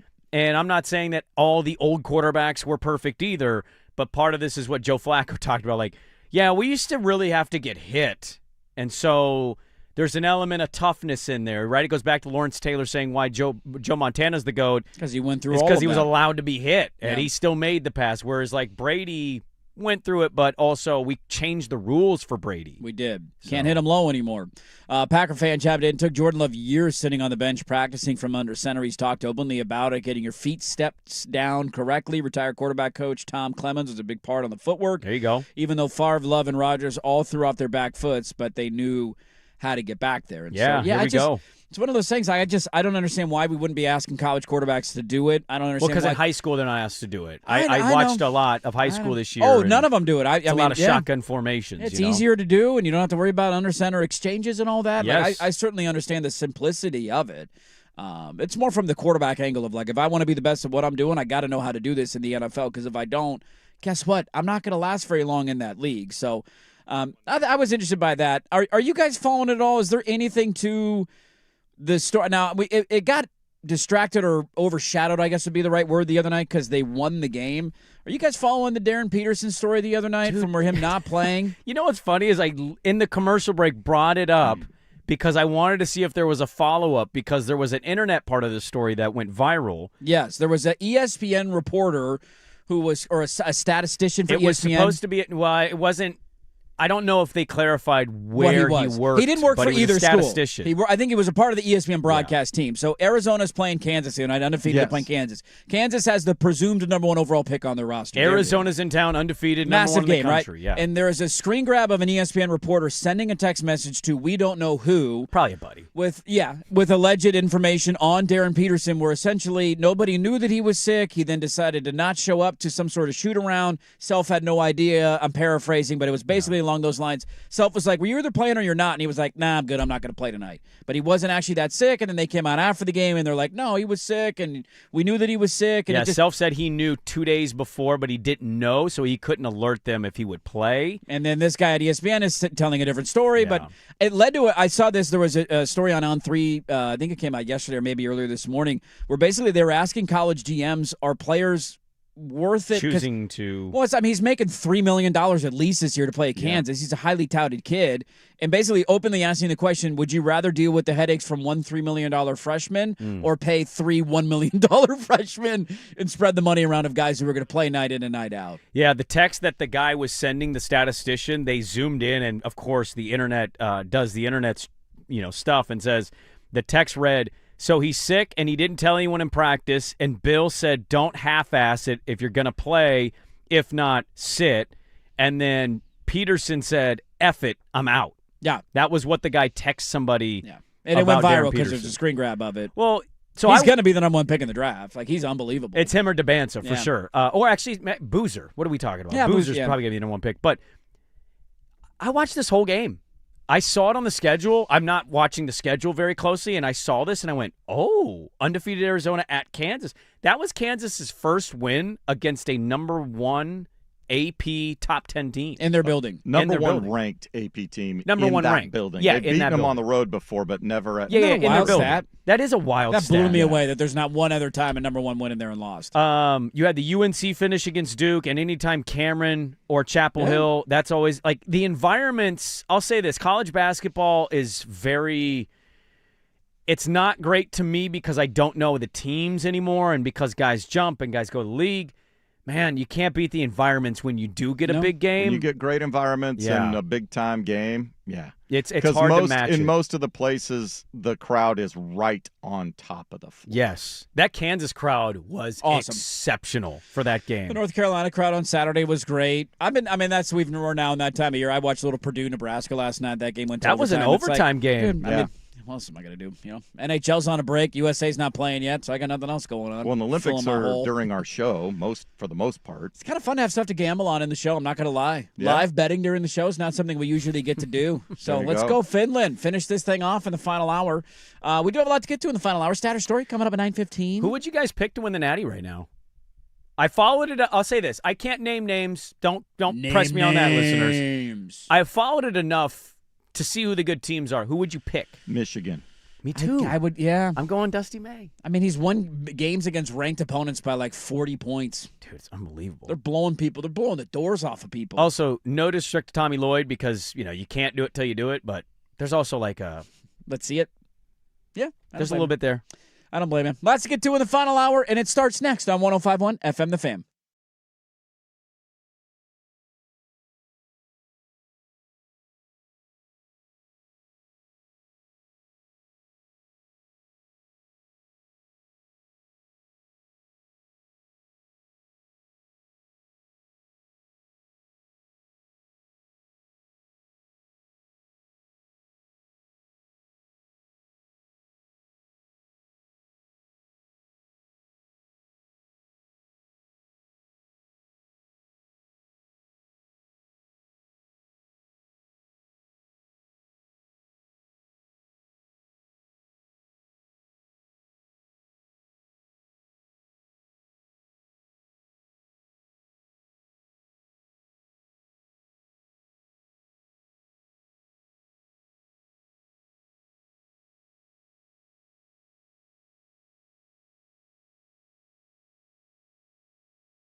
From the George McCoy and Warren Allen Sports Desk, a Sports Center update on the Fan Sports Network, 105.1 FM and 1080 AM. Brought to you by Laurelhurst Market Steakhouse and Butcher Shop. Great spot for any occasion. Don't forget you save 10% on your Butcher Shop order when you dine in. Menus and more at laurelhurstmarket.com. First on the Fan.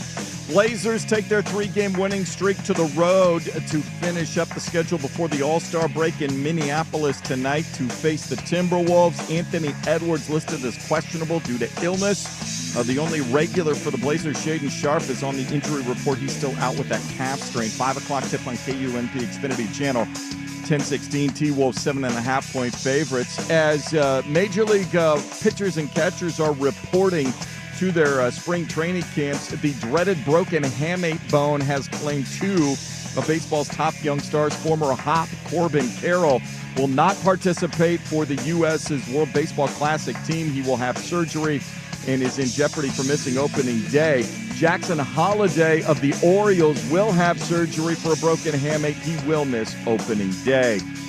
They are 7 minutes to go in the second period in the men's hockey tournament. First game up, Slovakia in Finland tied at 1. More sports scores and stories in 30 minutes. Jason Swigard from the George McCoy at Warren Allen Sports Desk. Hurt missing work. Insurance companies acting like jerks. Don't call your mom. Call George McCoy at warrenallen.com. Your home for the Oregon Ducks.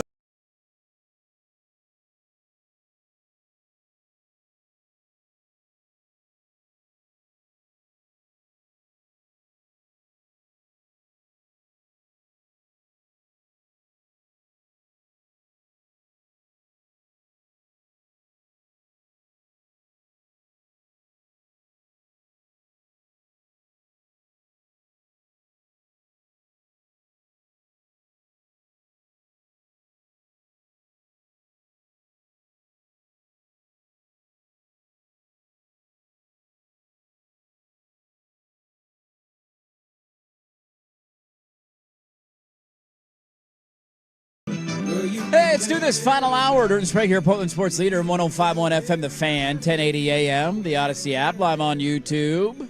We're glued to Slovakia, Finland. Men's hockey underway at the Winter Olympics. I don't know if I'd say glued. It's on television, though. Actually, I got a gambling dog in the fight. Now we got a bet on the game, so we're going to watch. Slovakia getting outshot, but tied 1-1, so we'll see how this one plays out the rest of the way. What sport would you want to see Anthony Edwards participate in the Winter Olympics? It's a good question. Because he's clearly a guy that no matter the sport, he would go out there and think, I'm going to be the best one at it. It's a really good question. I'd actually want to see him do something that he would have a chance at being really good at, not just like, what would Anthony Edwards be like on skates? So like, I don't know if he knows how to ice skate. So what's that athleticism the best bobsled? for? Are we just doing Olympic sports? It's the Winter Olympics. Just Winter Olympic sports? Yeah. Snowboard half pipe. Oh. 6'5" and Edwards. You imagine how high he'd get? Speeds? I just said ice skating, but like this, he's got the leg strength you would imagine to be a good speed skater. Speed skaters have to be short. Short track remember? would be fun for him. They're short. They're not tall. Well, you got to be quad gods. Yeah. What about the long ski jump ones? The I don't tip know. lickers? Yeah, I don't know. Those guys that go flying in the air. He's got a lot of weight and muscle that should carry you down without having to inject his you-know-what.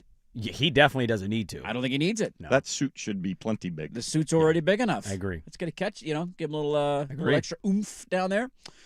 We do have a lot to get to in the final hour. Status story coming up in 10 minutes from now. It is that time of year, ladies and gentlemen. And look, I hate to admit it. They're already starting to rope me in. I don't know if you guys are in unison here. You seen Field Yates' latest mock draft where guys are going? Oh, I'm starting to get into the mock drafts. Is it that time of year? I mean, actually, yesterday, should we get Dane Brugler on? We're only a couple weeks out from the Combine. Yeah, less than 2 weeks away from the Combine starting. We got lists of invites that went out. Some guys get invites, some guys not. I don't know. Mock draft season is fun. None of it really means anything, but it's just fun to talk about the hypotheticals of this player going to that team. So I'm not going to go through the entire thing, but some of them I found interesting. The bummer for me is Dante not being in it. Yes. We're going to have to wait a year for that. And I know that's good for Duck fans. Not a bummer for me right now. I get it. But there definitely would be an elevated juice. Oh, without a doubt. Of interest because I'm such a big first-round honk. Does he truly go number 2? Is Right. that was it an overrated thing where he doesn't perform well in certain metrics and then he slips a little bit? You never know. To that point, I mean, we all know who is going to get mocked number 1. Mm-hmm. They have Field Yates has the Jets taking Arvell Reese from Ohio State number 2 overall. So just saying, screw it, let's get a defensive player. Some of the intriguing ones in here for me, as I look through, because some of the names are interesting and some of the teams are interesting, like Saleh immediately going defense at 4 with David Bailey out of Texas Tech. Well, not a bad piece to have. I mean, what do you need to win? Right? Defense. Quarterback's important, man, and Cam Ward might be that dude, but you need edge rushers. You need a defense. He was amazing. You can argue Caleb Downs maybe is the best player in the entire draft. I just don't know if you take a safety in the top 2 or 3. They have Caleb going 5 to the Giants. God, the Giants are an interesting team of is that truly their biggest of needs? Right. They got a wide receiver. They feel like they have a running back. I don't know enough about their offensive line to break it all down, but you could always there's offensive linemen going around that number 5 pick. When you're a bad team, are you just going best player on board? I don't know if I were the Giants because I'm a somewhat believer in Jackson Dart, not full believer, but I've bought a little bit of Jackson Dart stock. He certainly gave you some moments that gave made me you enough. go, oh, okay. Similar to Drake May last year, it wasn't pretty, but I saw enough to go, there's something there. You can work with this. And I think the most important thing for him is staying healthy and having an offensive line. So they have Fano from Utah going right behind him, 6 to Cleveland. I forget how to say the Miami kid's last name. Is it Magoa? I can't remember how to say it. Francis. He's going 3rd overall. He's a left tackle from Miami. So there's a couple of guys that are in the mix that you would have the ability to go get. Some of the interesting ones, though, how about Jeremiah Love from Notre Dame to Kansas City at 9? Keep forgetting the Chiefs have a top 10 pick in the draft. So they would go Love over Sadiq.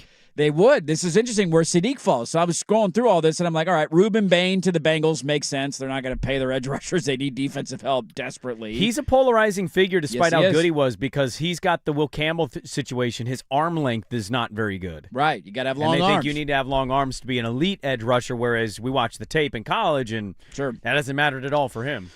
This one was Baltimore needing another weapon potentially. Mekhi Lemon from USC, 14 to the Ravens. Yeah, could always lean use into the weapons. Always need another weapon there. Yeah. Let's see. What were the other ones as I scroll Where through is this? Where's Sadiq? So here are the other. Hold on. He's at the back end. I'll tell you where. So he's fallen to the back end now. A little bit, right? All right. They have the Steelers taking Ty Simpson at number 21. So is this our shot at a quarterback with Mike McCarthy with a year to learn under Aaron Rodgers? Because all the reporting right now seems to indicate that Aaron Rodgers will be back and the Steelers will be the exact same team next year. Oh, the reporting is leaning that he is coming back? I feel like I've seen enough. Not that he's officially, but he would. But it's Mike McCarthy. He's open to a return to the Steelers because nobody else is going to take Rodgers at this point. Well, he wants a swan song, doesn't he? He wants his going away he wants party. His flowers, yeah. He's got to bring his wife around town to town. She's going to travel with Linnea Kekua. So they got Ty Simpson going 21 overall to the Steelers, which, you know me, I'm kind of in on Simpson. He certainly did not play behind a good offensive line, and Alabama couldn't run the ball to save their lives. He showed enough that I would be willing to take a gamble on him in the NFL. What do you think his ceiling is? Is that a Kirk Cousins ceiling, or could it be higher? Kirk Cousins, and I don't think that should be viewed offensively. Kirk Cousins has had a really good NFL career.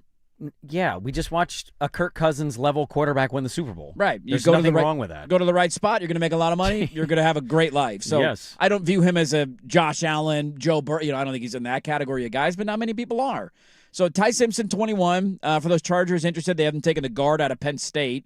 Need some interior offensive line help. The interesting thing is the Chargers are drafting 22, and in this mock draft, Kenyon Sadiq is still available. Wow. And as I scroll down, I'm still going. Denzel Boston going 24 to Cleveland, who trades into the back end of the first round. Or no, that was the Jacksonville pick. My apologies. From last year's first-round trade. So taking Denzel Boston, I don't know how you feel about that if you're Boston. A lot of offenses I'd rather play in than there. Oh, the Monken offense isn't a bad system. It's more like, who's my quarterback? Is it Shador? Who's throwing me the ball? Yeah. Casey Concepcion, who is the wide receiver from Texas A&M, hasn't gone to the Niners at 27. So again, taking a wide receiver in the first round. And then number 30 overall, I think Duck fans would like this, Kenyon Sadiq landing with the Denver Broncos. Ooh, a Franklin Nick Sadiq situation? The Ducks of the Midwest, we'd have to call them. I just think of a lot of guys out there when if Sadiq goes and competes and performs in all of the combine. Dude, when he's in those tights, he's going to pop and he's going to rise right up that board. Yeah, I mean, I think there's certainly questions about, and we brought this up throughout the year, right? I don't think he's Sadiq falling to 30. Yeah, I don't think he's the most polished route runner. I think he gets away with being more athletic than everybody else. And his season was a letdown for a lot of pundits. And again, it's a hard thing to analyze of, was that on him? Was it on the injuries? Was it on Stein? Injured? Was it on Moore not finding him, right? Like, he had a handful of plays this year that could have been easy touchdowns, but Moore overthrew him, and he had to, dive to catch a ball, and it was down at the 3-yard line. So he occasionally would drop a ball, and I don't think he's the best route runner. But to the point on the combine, I don't know if there's a player out there that will wow more at the combine than what Sadiq will. I mean, we're all in lockstep agreement on that. I think the problem for him, it's going to be the stats. It's going to be some of the tape stuff for people. But it's also going to be Kyle Pitt-itis. Well, there's that. Am I going to fall in your physical trap? Yeah. Tight end is a fit pick for rosters. Well, I mean, Loveland was a freak, right, that we watched at Michigan. If you're a freak offensive lineman, you're just that good. They'll find it. Okay, if you're left tackle or right tackle or what.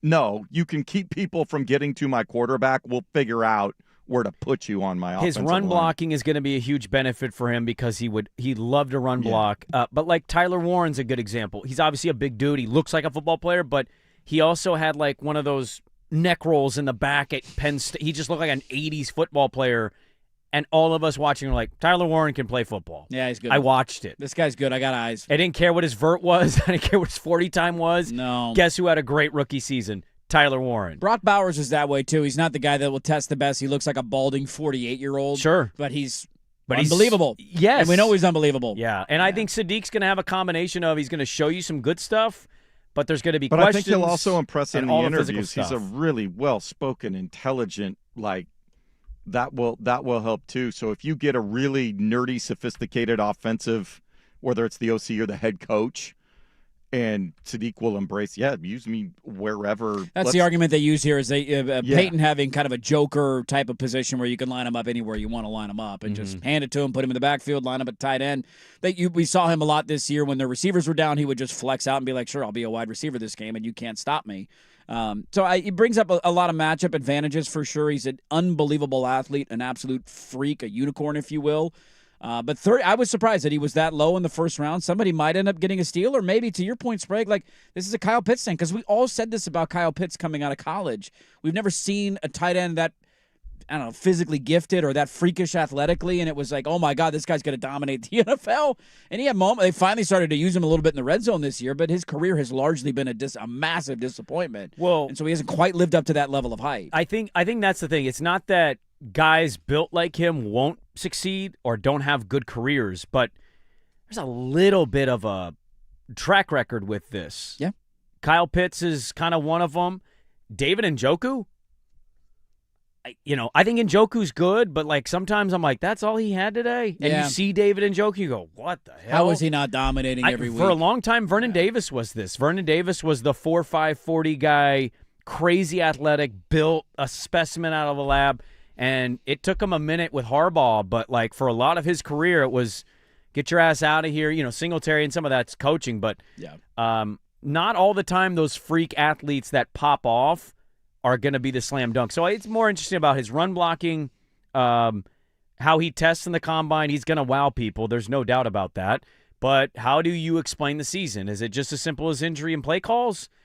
Or is there something he's not doing on tape for some of these scouts, route running or whatever it was? And so we have to wait and see on it. But I think we're in agreement. I think once he gets in those shorts, I think he's not going to – I'll be a little surprised if he falls all the way to Denver that far down. Yeah, and to the Pitts thing, he had 1,000 yards in his rookie season, and then his yardage totals the next 3 years were 356, 667, and 602, never having more than 4 touchdowns in a year.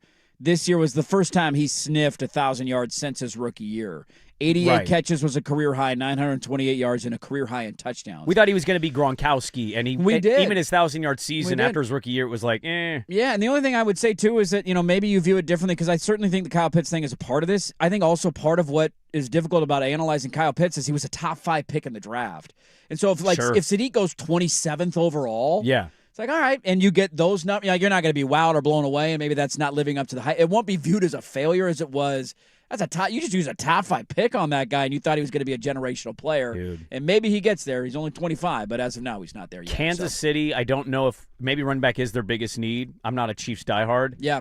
I can't think of a better spot to go if you're Kenyon. If you're a tight end and you want to go into an offense, that's certainly one of the best. Kelsey's coming back on a 1-year team-friendly deal for a goodbye season. Yeah. Imagine being able to sit in a tight end room with that dude and pick his brain and watch how he operates. For those curious, the Seahawks, who are picking 32 because they won the Super Bowl, they haven't taken a guard out of Texas A&M. So that'd be right guard then, because their right side is the side they need to fix. Get a right guard. So there you go. There's a latest mock. I love mock draft season. We're now in that time of year. We'll start looking at these and seeing how they change and evolve as the week goes on. We're getting guests on for this. You got to, man. Combine's a couple weeks away. It'll be a lot of fun. Blazers back in action tonight. We'll get to that at some point here in the final hour. But now it is time for Stat or Story every Wednesday. We'll get to it next on The Fan.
said Adams.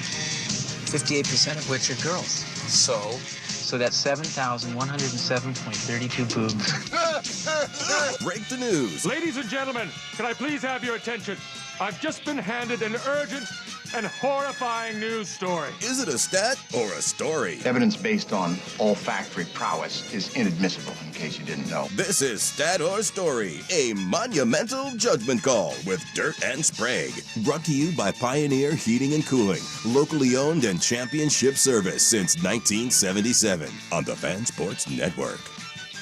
All right, Saturday story time on a Wednesday. Brought to you, as always, by our good friends at Pioneer Heating and Cooling, locally owned and championship service since 1977. Who would like to begin today? I will offer up the tee box. I feel like I've taken it in a few weeks. Go ahead. While, fire away, Swagger. Let's do this. Your number is 7. 7. Is it the number of quarterbacks to start a Super Bowl in their first season with their team that ended up winning the title? Damn, that's a good stat. Or is it the number of primetime Emmy nominations for one Jennifer Aniston, who celebrates her 57th birthday today? I can think of two off the top of my head, Tom Brady and Matt Stafford. In the first season of starting? The first season, Tom was in Tampa, they won. The first season, Stafford was in L.A., that they won. So they start in their first season with the team. Not their first necessarily starting season, but the first year they're on the roster and they're starting the Super Bowl. Okay. And there's going to be some random ones over the years. I'm flying super blind on this one. I'm going to actually say story. 7. You're saying 7 nominations in her career? Yes. For Emmys? Emmys. She had to have gotten a few not of those. not for the show. Yeah, just had to have had a individual. few of those with friends. I'm going to go Now it's the morning stat. show? Give me stat. I think it's minute. more than 7. Because she probably was nominated almost every year of Friends. That show felt like it ran for a decade. And then the morning show gets Morning a lot show's of been very nominations. acclaimed. Yeah, I'm going to go stat. Give me stat. I'll go story. There have been 8 quarterbacks to start a Super Bowl in their first season with the team. 4 have now won after Sam Darnold did it with the Seahawks. Name them. Matt Stafford did it with the Rams. Okay. Tom Brady did it with Tampa Bay. Trent the other one? Dilfer Yeah, I did knew it there was with gonna be the a random one back Ravens. in the day. Jake Delhomme, Craig Morton, Earl Morrall, and Daryl LaMonica all started in their first year with their new team, but ended up losing the game. So they're 4-4 overall. Yes, Jennifer Aniston was born on this day in 1969. She received 1, 2, 3, 4, 5, 6, 7. Do you have to double check your own math? Check math there. Make sure we got it right there. Anyone having an oracle moment? Yeah. Well, there were a few where she was part of shows that she was on that were nominated as a show. Got it. So technically. But no, 5 of them were with Friends. She only won 1. And then also as on the morning show as a lead actress in a series, she's had 2 of those. You watch the morning show? I have not. I've heard good things. I just got too many. My backlog is too long at this point now. Might be one that gets lost in the shuffle. I watched the first 2 episodes of season 1. I feel like they were taking the Matt Lauer approach without saying it. I think Steve Carell was basically the Matt Lauer of the show. He's got a button under his desk. And it also is just like mimicking real life, and that news is already depressing enough. I don't know if I want to watch it acted out. Jenna Aniston and Reese Witherspoon's pretty solid 1-2 punch tandem. right there. It's a good tandem. I'll take that one. I don't blame anybody for watching. Full-body boner for 2 weeks. Yeah. But yeah, not a lot of intrigue in the show. I'm with you on that one. Your number is 80. 80. Jerry Rice. 80 is Jerry Rice forever. Is it the free throw percentage at home this season for one Anthony Edwards, who is questionable for tonight's Blazer-Timberwolves game? What a bitch. Playing the game, Ant. Or Take some NyQuil. Let's go. Yes, it's not sick. Is it the amount of minutes a man kept a chair on his chin to break the Guinness World Record? 80 on the dot, huh? 80 on the dot. 80 on the dot. Either way, 80 on the dot. What are the chances actually shooting 80% on the dot? I'm leaning to guess story because they're, right. You get to a number, and then the record has been set. How to get me long? to 80 minutes. Chances of actually shooting 80%, That seems like not 81, one of those not things, though, where the world 82.2. record is going to be absurd. 80 minutes is a long Like, time to hold a chair in It your is chin. a long time to I'm going to go story. I think it's way absurd. I'm going to go stat. Ant shooting 80%. Okay. Dirt's logic. Hey! Swag's answer. I love that you went that way. Yeah. Shooting 100% at the Moda Center this year, even, not 99.6, 100. That being said, 81.1 at home from the free throw stripe. Close. Better, though. Yes, a Guinness World Record breaker balanced a chair on his chin for an hour and 20 minutes to recapture one of the previous held titles. David Rush recently captured a similar record by balancing a ladder on his chin for 19 minutes and 11 seconds. Originally earned the title for the longest duration balancing a chair at 1 hour and 8 minutes. He lost the record to another balance expert who managed an hour and 19 minutes. And so he trained for 6 months and then contacted the Guinness World Record officials and broke the record 1 hour, 20 minutes. This guy put on like the most boring halftime basketball show. He just stands there for the entire time with a chair on his chin, not moving. Red Panda coming to Matt Knight Center for, I think, the next... Is that a good life? I don't know what they make, and she seems to have fun throwing the bowls on her head when she's on the unicycle. She's maybe the most beloved of the regular halftime circuit that we see. She's in the most NBA. known, yeah. It's that or the little dog one. The little dog dog one. that He's walks got on the the guy's quick butt. change people where Like they... you just live out of your car. Like you're just on the road constantly. Are you not going town to town to town to town? It's got to be some good money to warrant living like that. I imagine so. At least for basketball season. You've got to make enough then where maybe then you can, enjoy life in the off season. The question of this record is the same question we've been asking for years. How and when did you discover this was a talent? Yes. And is this, at what point in doing this do you stop caring that they can do it? To me, it's like hula hoop. How long do you show it and you're like, okay, that's cool. Like you can see somebody hula hoop, and if they go past the 8 seconds that everybody else fails in, you're like, that's cool. But if they keep hula hooping, you eventually don't care anymore. Yeah. No. That's how I feel about this record. This is telling me that halftime performers of NBA games can make up to a couple $1,000s per game. Do they pay for their travel? Probably. You can write it off on your taxes, I'd imagine. You probably pay for travel. The team might put you up like in a hotel room. So if they pay for the hotel and give you a per diem for food, and like it's not a bad way to make you a got to living. pay for it. That's an expense for your work. I don't know that for taxes, certain, I'd imagine. but that would be my guess. Or maybe they've got something worked out with the NBA. Can you have a love life and be a halftime show? If your wife is traveling with you. I think What that. about, like, does the red panda in a marriage? I don't know. She's single? I don't know. I've seen practice that at home. Babe, what are you doing? Going out the backyard, go throw some balls on my head. Swiping every new city she goes to? Yeah, a lot of questions here. Yeah. All righty, your number, ladies and gentlemen, is 9292. 92. Is it the number of three-pointers made on the season from one Shaden Sharp, who's not playing tonight? Yeah, he's out. Shooting 34% on the year. 92 total threes 92 made on the year. He got it up to 34. He is at Okay, 34% that's good. right now. Or is it, we're going to stick with a common theme today, if you follow my drift, the accuracy in which the latest robot released is replicating human walking postures. God, that's terrifying. 92% accuracy of human walking postures, or 92 made threes for one Shaden Sharp on the season. So that would mean he's made over, I think, of the games that he's played. He's played 48 games on the year. So that would be right about two made threes What are you a doing game. math for? Just guess. What are you doing math for? How many has he attempted? You don't even know. I do. I trying to know. see I if know. If Who it's picked me? reasonable to think on average he's made 2 a game, and I'm going to say that is a stat. Are we closer to Terminator or iRobot? Are they living amongst us and their friends winking at us? We got Sprague's story, right? Story. Okay, story. Stat.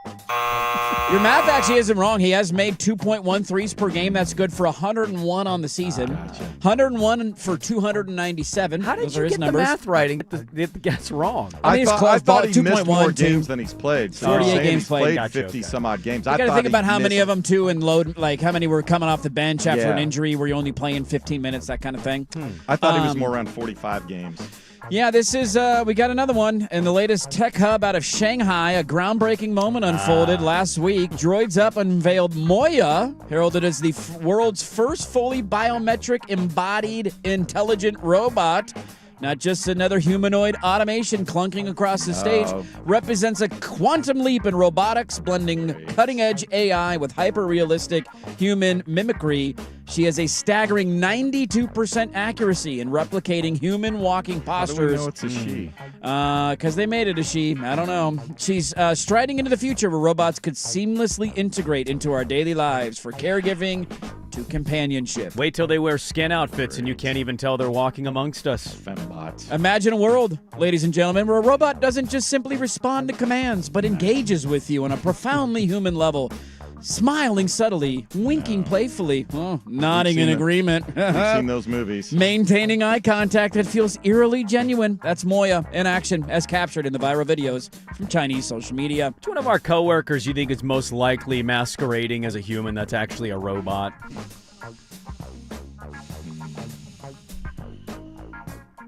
That's a good question. Foghorn Leghorn? Yeah, King Sella could be a little robotic. I could see that. I thought you were going to go the other way. Which one's most likely to marry one of these Moas, or Moyas, or however you say it? I mean, there's going to be a lot of people that marry robots in the future, but... You do what you want to do, boo. Which one is trying to blend that in? accent from King Sella's fake? Yeah, faking the southern accent. It's a CGI accent. Which one's going to drink coffee and accidentally Short circuit. malfunction? What's happening right here, dude? He hasn't moved in 5 minutes. Like the Austin Powers scene where he gets the robots going with his chest hair. Remember that scene? Yeah, they have the babes. bra, The the babes. babes, and Yeah, he's the you babes. know, The fembots. The fembots. Thank yeah. you. That's what I'm looking for. There you go. Sad story every Wednesday, 9:15. Well done, everybody. Well done. We're all smarter, and we got through that together. Look at that, learning things together. Blazers are back in action tonight. We'll get to that coming up next. But first, here's us with a update. Now, from the George McCoy at Warren Allen Sports Desk, a Sports Center update on the Fan Sports Network, 105.1 FM and 1080 AM. First on the Fan, third period underway. Slovakia, Finland, the first of the men's hockey tournament games over there at the Olympics. We are still tied at 1, just underway. And the NBA has handed down the suspensions from that Pistons-Hornets fight the other night. Isaiah Beef Stewart getting 7 games. Hornets forwards Miles Bridges and Moussa Diabate each get 4 games. Jalen Duren gets 2 games. Shout out Marie Van Britten Brown. Developed the first home security system in 1966, featuring closed-circuit television for surveillance. She created the home security system. Shout out Black History Month. There you go. Cool giveaway or gross? I thought this was kind of cool. And what other teams could follow suit? You see what the Rangers are going to give away on May 29th against the Royals? Did you follow your Texas Rangers giveaways? Nope. Remember the game where Nolan Ryan got hit by a comebacker in the mouth by Bo Jackson? And Was it bled? a Robin Ventura Noogie bobblehead? It is not. Well, he got hit in the mouth by a line drive and he bled. They stayed in the game until the 8th inning, and but his mouth was bleeding the whole game. So he's like wiping it on his jersey. And the Rangers are giving away replica blood-stained Nolan Ryan jerseys on May 29th. Wow. The Red Sox gave away a bloody sock. Would people go? Yeah, they would be dude. lined That'd be a up huge for deal. hours. How would you before not? That. Would you invite Schilling back? Kurt. More Olympic Black History Month and baseball giveaway stories in 30 minutes. Jason Swigard from the George McCoy at Warren Allen Sports Desk. Hurt, missing work. Insurance companies acting like jerks. Don't call your mom. Call George McCoy at warrenallen.com. Recruiting with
Finland. That was a golden opportunity on the doorstep. What are we doing? Need the Finns to score 2 goals in the next 15 minutes. We'll see what happens. Blazers are back in action tonight. Before I get to that, I do love a good petty story, and this one is absolutely hilarious to me. We all knew the Warriors and Jonathan Kuminga hated each other. He was refusing to play. He wanted out. They didn't like him. It just was none of it was good. And he finally got dealt at the deadline. Right. The reporting that comes out in the aftermath of this, now some of this is probably getting aggregated, but I don't care because it's hilarious either way. According to Anthony Slater, who's covered the Warriors for a long time, one of the issues that the Warriors had with Kuminga, that they had to raise up the old flagpole, if you will, a number of times, is that he had one of his family members who was in the Warriors family room in the stadium where the family would gather and, I'm sure have food and drink and all that before and after a game. And one of his family members was taking too much food. And they had to ask him multiple times of like, yo, dude, can you tell him to dial it back a little bit? Can we not get so many free meals here? Mm-hmm. And he was very upset about that, and that led to a petty-off between Kuminga and the Warriors because he had a family member stealing too much food. I can relate to this in a big way. If you want a fun trivia question for you, you can ask the question, who, non-football staff and player-related, ended the media getting free food at Oregon State football media days? Let's see here. Answer that question is Brandon Sprague. Yeah, it would have been my guess. First year on the job, right out of college. How many hot dogs did you eat? What's the number of hot dogs in one game? It was the player food. Oh, the player food. So back in the media day, we used to go to the Valley Football Center, and you'd meet with Mike Riley, and it'd be a very laid-back talk about the upcoming fall camp. Like, it's Oregon State, so it's a smaller media horde. And it was my first year covering. And when I got there, the media types that were all there, they had all grabbed a plate of food because the buffet's out and the players will eventually be up there. And so I got a plate of food. And I'm like, this is cool. Every day I come here, I'm getting a free meal. And I was really poor. So yeah, it's delightful. The second day of media day comes, and I'm going straight to the buffet, and I scoop up a plate of food, and I then get a bowl of yogurt and granola and make myself a delightful little parfait. No. I sit down, I eat all the food. I'm fat Brandon at this point. I get up, I go get another helping of food. Plate too. I mean, why not? If it's here and it's free, I might as well. What's the difference? And it was noted, and literally the next day, media no longer allowed to eat the food at Valley Football Center, and the only free food they get now is at game days in the press box. And I haven't been to a press box game in a long time in Corvallis. I remember the last time they were being like, a lot of hot dogs. And I do that at Oregon games sometimes dogs, too. Tomato soup, Burgers, dog. Yeah. It is funny to see the difference sometimes for Oregon food that they'll do for a bigger game where they know more national media's in town and it's a little bit better They cuisine. pretend to care about the food. And then there's times where it's like, we're playing Rutgers and here's your boiled hot dogs, okay? This is what you're going to get this week because there's nobody outside of the local market They're who's big-ass dogs, too. They are big hot dogs. And look, you give me a couple of free dogs at halftime, I'm going to eat a couple of free hot dogs. I'm not complaining about that, but that is a hilarious story. We've all been there. Blazers used to do that, right? Didn't the Blazers cut off media food? Well, you can pay for it. I think you pay for it now. But I remember I went and I ate the food, and someone's like, "Oh, did you put your ticket in? Because you're supposed to buy a raffle-looking ticket." Yeah. And I was like, "What?" And they're like, "Supposed to pay for that." I'm like, "I ain't paying for this." It was a tiny plate of food. What are you gonna kick me out? What's the price on this thing?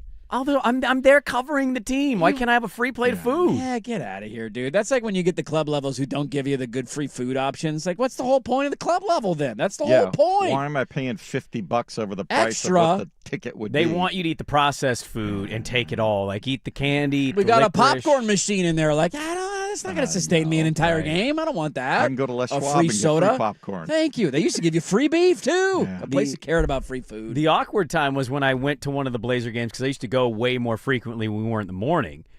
And it was in the post game, and after all the locker room stuff and the coach stuff, you go back to the media room, and the writers or the scribers are scribing. And some of us are just kind of sitting around, and what they do is they bring out a little keg. Yeah. And they do beer. Yeah. And what I didn't know was I went up and I got a beer, and I sat down with a couple media buddies, and we're talking, and I'm seeing people, like I'm noticing them putting money in an empty beer pitcher, and I'm like... Yeah, there was a tip jar. Tip jar, you got covered? Yeah. And so I start scrambling, and luckily I found like $1 in my bag, and I'm like, thank you. Thank you for the beer. My beer's half gone at this point. Like, I'm not in a position where I'm thinking any of this is costing money. No, you're offering me a beer. You guys are $1 billion entity. I thought you were giving me a free glass of beer. Let me ask you this one. Here's a societal question. We'll close with the Blazers. Sorry, I was going to get to that here, but then I got distracted by the Kuminga thing. So my mom walked out onto the ice for the Winterhawks on Saturday. It was a big deal. Seth Jarvis retired as the 15th, I think, best Hawk of all time, I think was his number.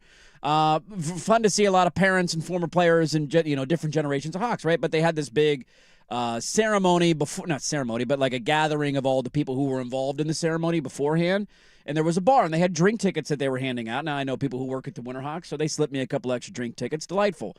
Now, there's a guy behind the bar. After your drink tickets are done, it becomes a cash bar. You can pay and get your cocktail or your beer or your wine, whatever. I had a couple of beers for the game. Slovakia just scored. We're screwed. That bet's toast. Is handing somebody a free drink ticket and them cracking a beer, do I need a tip for that? Yeah. For what? Well, I would tip your normal.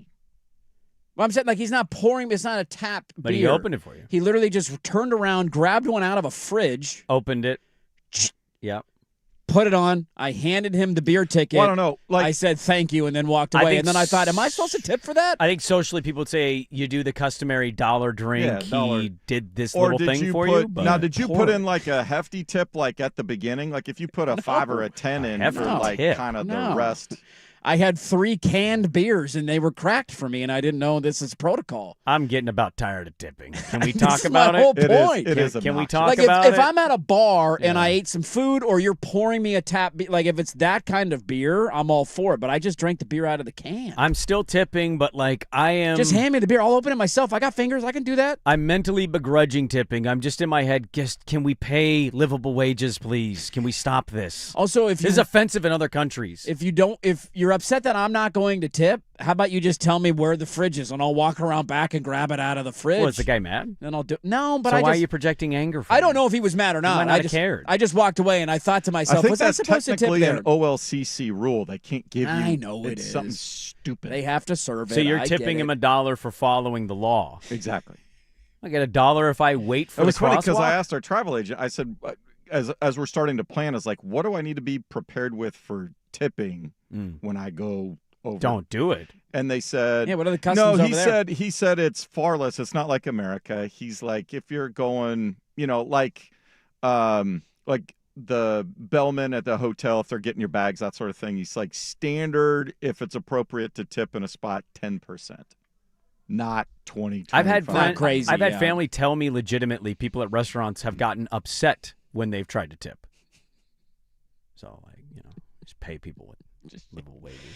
Livable wages are nice. All right. Well, our bet just lost. The Blazers are in action tonight. We will close up there. Is Anthony Edwards going to play? I hate that this is since the line has moved 2 points now down to he's Timberwolves questionable. -5.5, I would start to indicate that maybe not. He's so not playing, much. which would suck. I want to watch Anthony Edwards play basketball. This is the only topic on ESPN shows today is on the NBA is the tanking. Play. What are we doing next on the Fan?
Well, rip the tickets up. Jesus, Slovakia. Who knew they were a wagon? Where's this Trailing coming you from? on hockey stuff ever again. Yeah, you're Blue Line Brandon. You're supposed to point me in the direction of bets. Boy, Slakowski with a second. Dude, he's got 2 tonight. Finland sucks. Breaking news. Well, I hate that it's become this, but it's hard to avoid it, and I don't want to just fall into the national talking point stuff. Like, the Jazz thing is going to get really ugly for the NBA if they continue to do this night in and night out. How many games will they do it? I don't know. Last night, it's the only nationally televised game was on NBA TV, and it was Spurs and Lakers, and the Lakers had guys in the starting lineup that I've never heard of before, and they're down by 35 at halftime. The last time the Blazers played a game, a player who's very entertaining to watch was supposed to be in town, which then led people to question, and I don't know this answer off the top of my head, how many times in Joel Embiid's career has he played in Portland? I mean, you can ask that question about a lot of players. A lot of players. I don't know. So it's not very high, right? But it just sucks. They win the game, so as a Blazer fan, you're like, that's cool. Is it very high? I don't know. I don't know. Maybe he's played 80% of the times he's been eligible to play in a season in Portland. I'll look up my game logs. Okay. But it just sucks when you don't get a chance to watch guys like that. Anthony Edwards not playing tonight. Whatever. He's sick, I guess. I think he's getting ready for the All-Star break. It just would suck, and it changes the landscape of the game, certainly. Portland is on the road in Minnesota tonight. Yeah. Trying to get back to, roughly 500-ish at 26-28 if they win tonight. And I think they're going to beat the Jazz tomorrow because the Jazz are openly tanking, so they should win that game. Well, the Jazz, even if they're up 20, are going to pull bench everybody in the fourth quarter. Yeah. So they got a shot to finish at 500 if you win tonight. They're on the road in Minnesota, and the line is coming down because it seems like Anthony Edwards will not play, which will make back-to-back games where Blazer fans didn't get to see Embiid or Anthony Edwards. Yeah. Also, I don't think they care because they want the win. Oh, I'm not saying Blazer 4 in a row for them. I'm saying for me as a fan who just wants to enjoy good basketball, I don't watch a lot of non-Blazer games. You can enjoy your team having good basketball. Of course, you can watch. Yeah. You can enjoy your team killing them. And Portland might win the game tonight. They blew the 76ers out the other night. I don't watch a lot of non-Timberwolves and 76ers games. And so these are my opportunities to get to watch these guys, and then they're not in the lineup. And it's like, well, that sucks, I mean, man. There's no doubt about it. This has become – and look, the talking point of one network doesn't necessarily represent, I guess, everything, but in a way it does. Like the Peacock is airing the Olympics. Yes. Amazon Prime doesn't do 24-hour sports shows. So whatever ESPN goes with kind of becomes the narrative. And the narrative today is, what is the NBA going to address their tanking problem? The Utah one is fascinating. That's a different level that we haven't really... The Blazers did it for a game last year. I remember I can't remember who they were playing, but they had a game. We've seen tanking before. This one's just weird because they made the move, they get him, and then their first game they go up and then bench him. Yeah. And they've done it now in back-to-back games. It's abundantly clear what Danny Ainge and company are doing, and Adam Silver's not going to do it. And if he does, I'd love to be, surprisingly wrong here.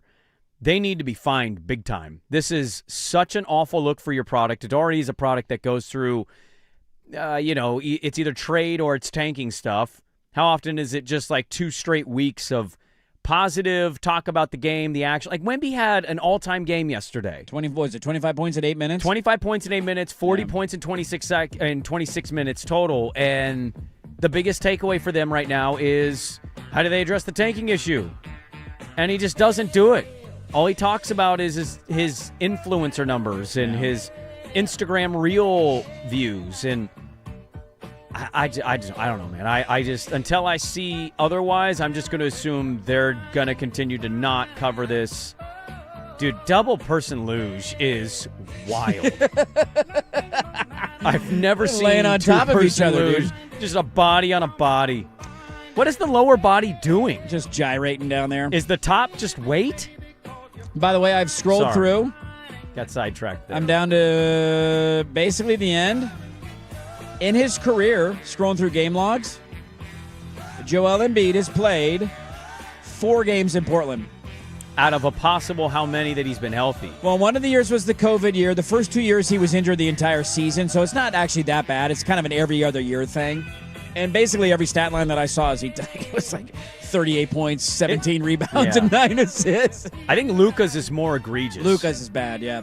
So Blazers in Minnesota tonight. I hope Anthony Edwards plays, but the Blazers will take the good news, I guess, if he doesn't and get the easy win. I just like watching him play basketball. That'll do it for us, folks. Tomorrow, Joey Freeman will join us at 8:30. We'll get a recap of the first half as the Blazers go into their final game of the first half of the season. Thanks, everybody, for being a part of our Wednesday. Like the video, subscribe to the channel on YouTube if you haven't done so yet. We will talk to you tomorrow at 6 a.m. The Firm, Harrison Murray is next. Listen to 105.1 FM The Fan.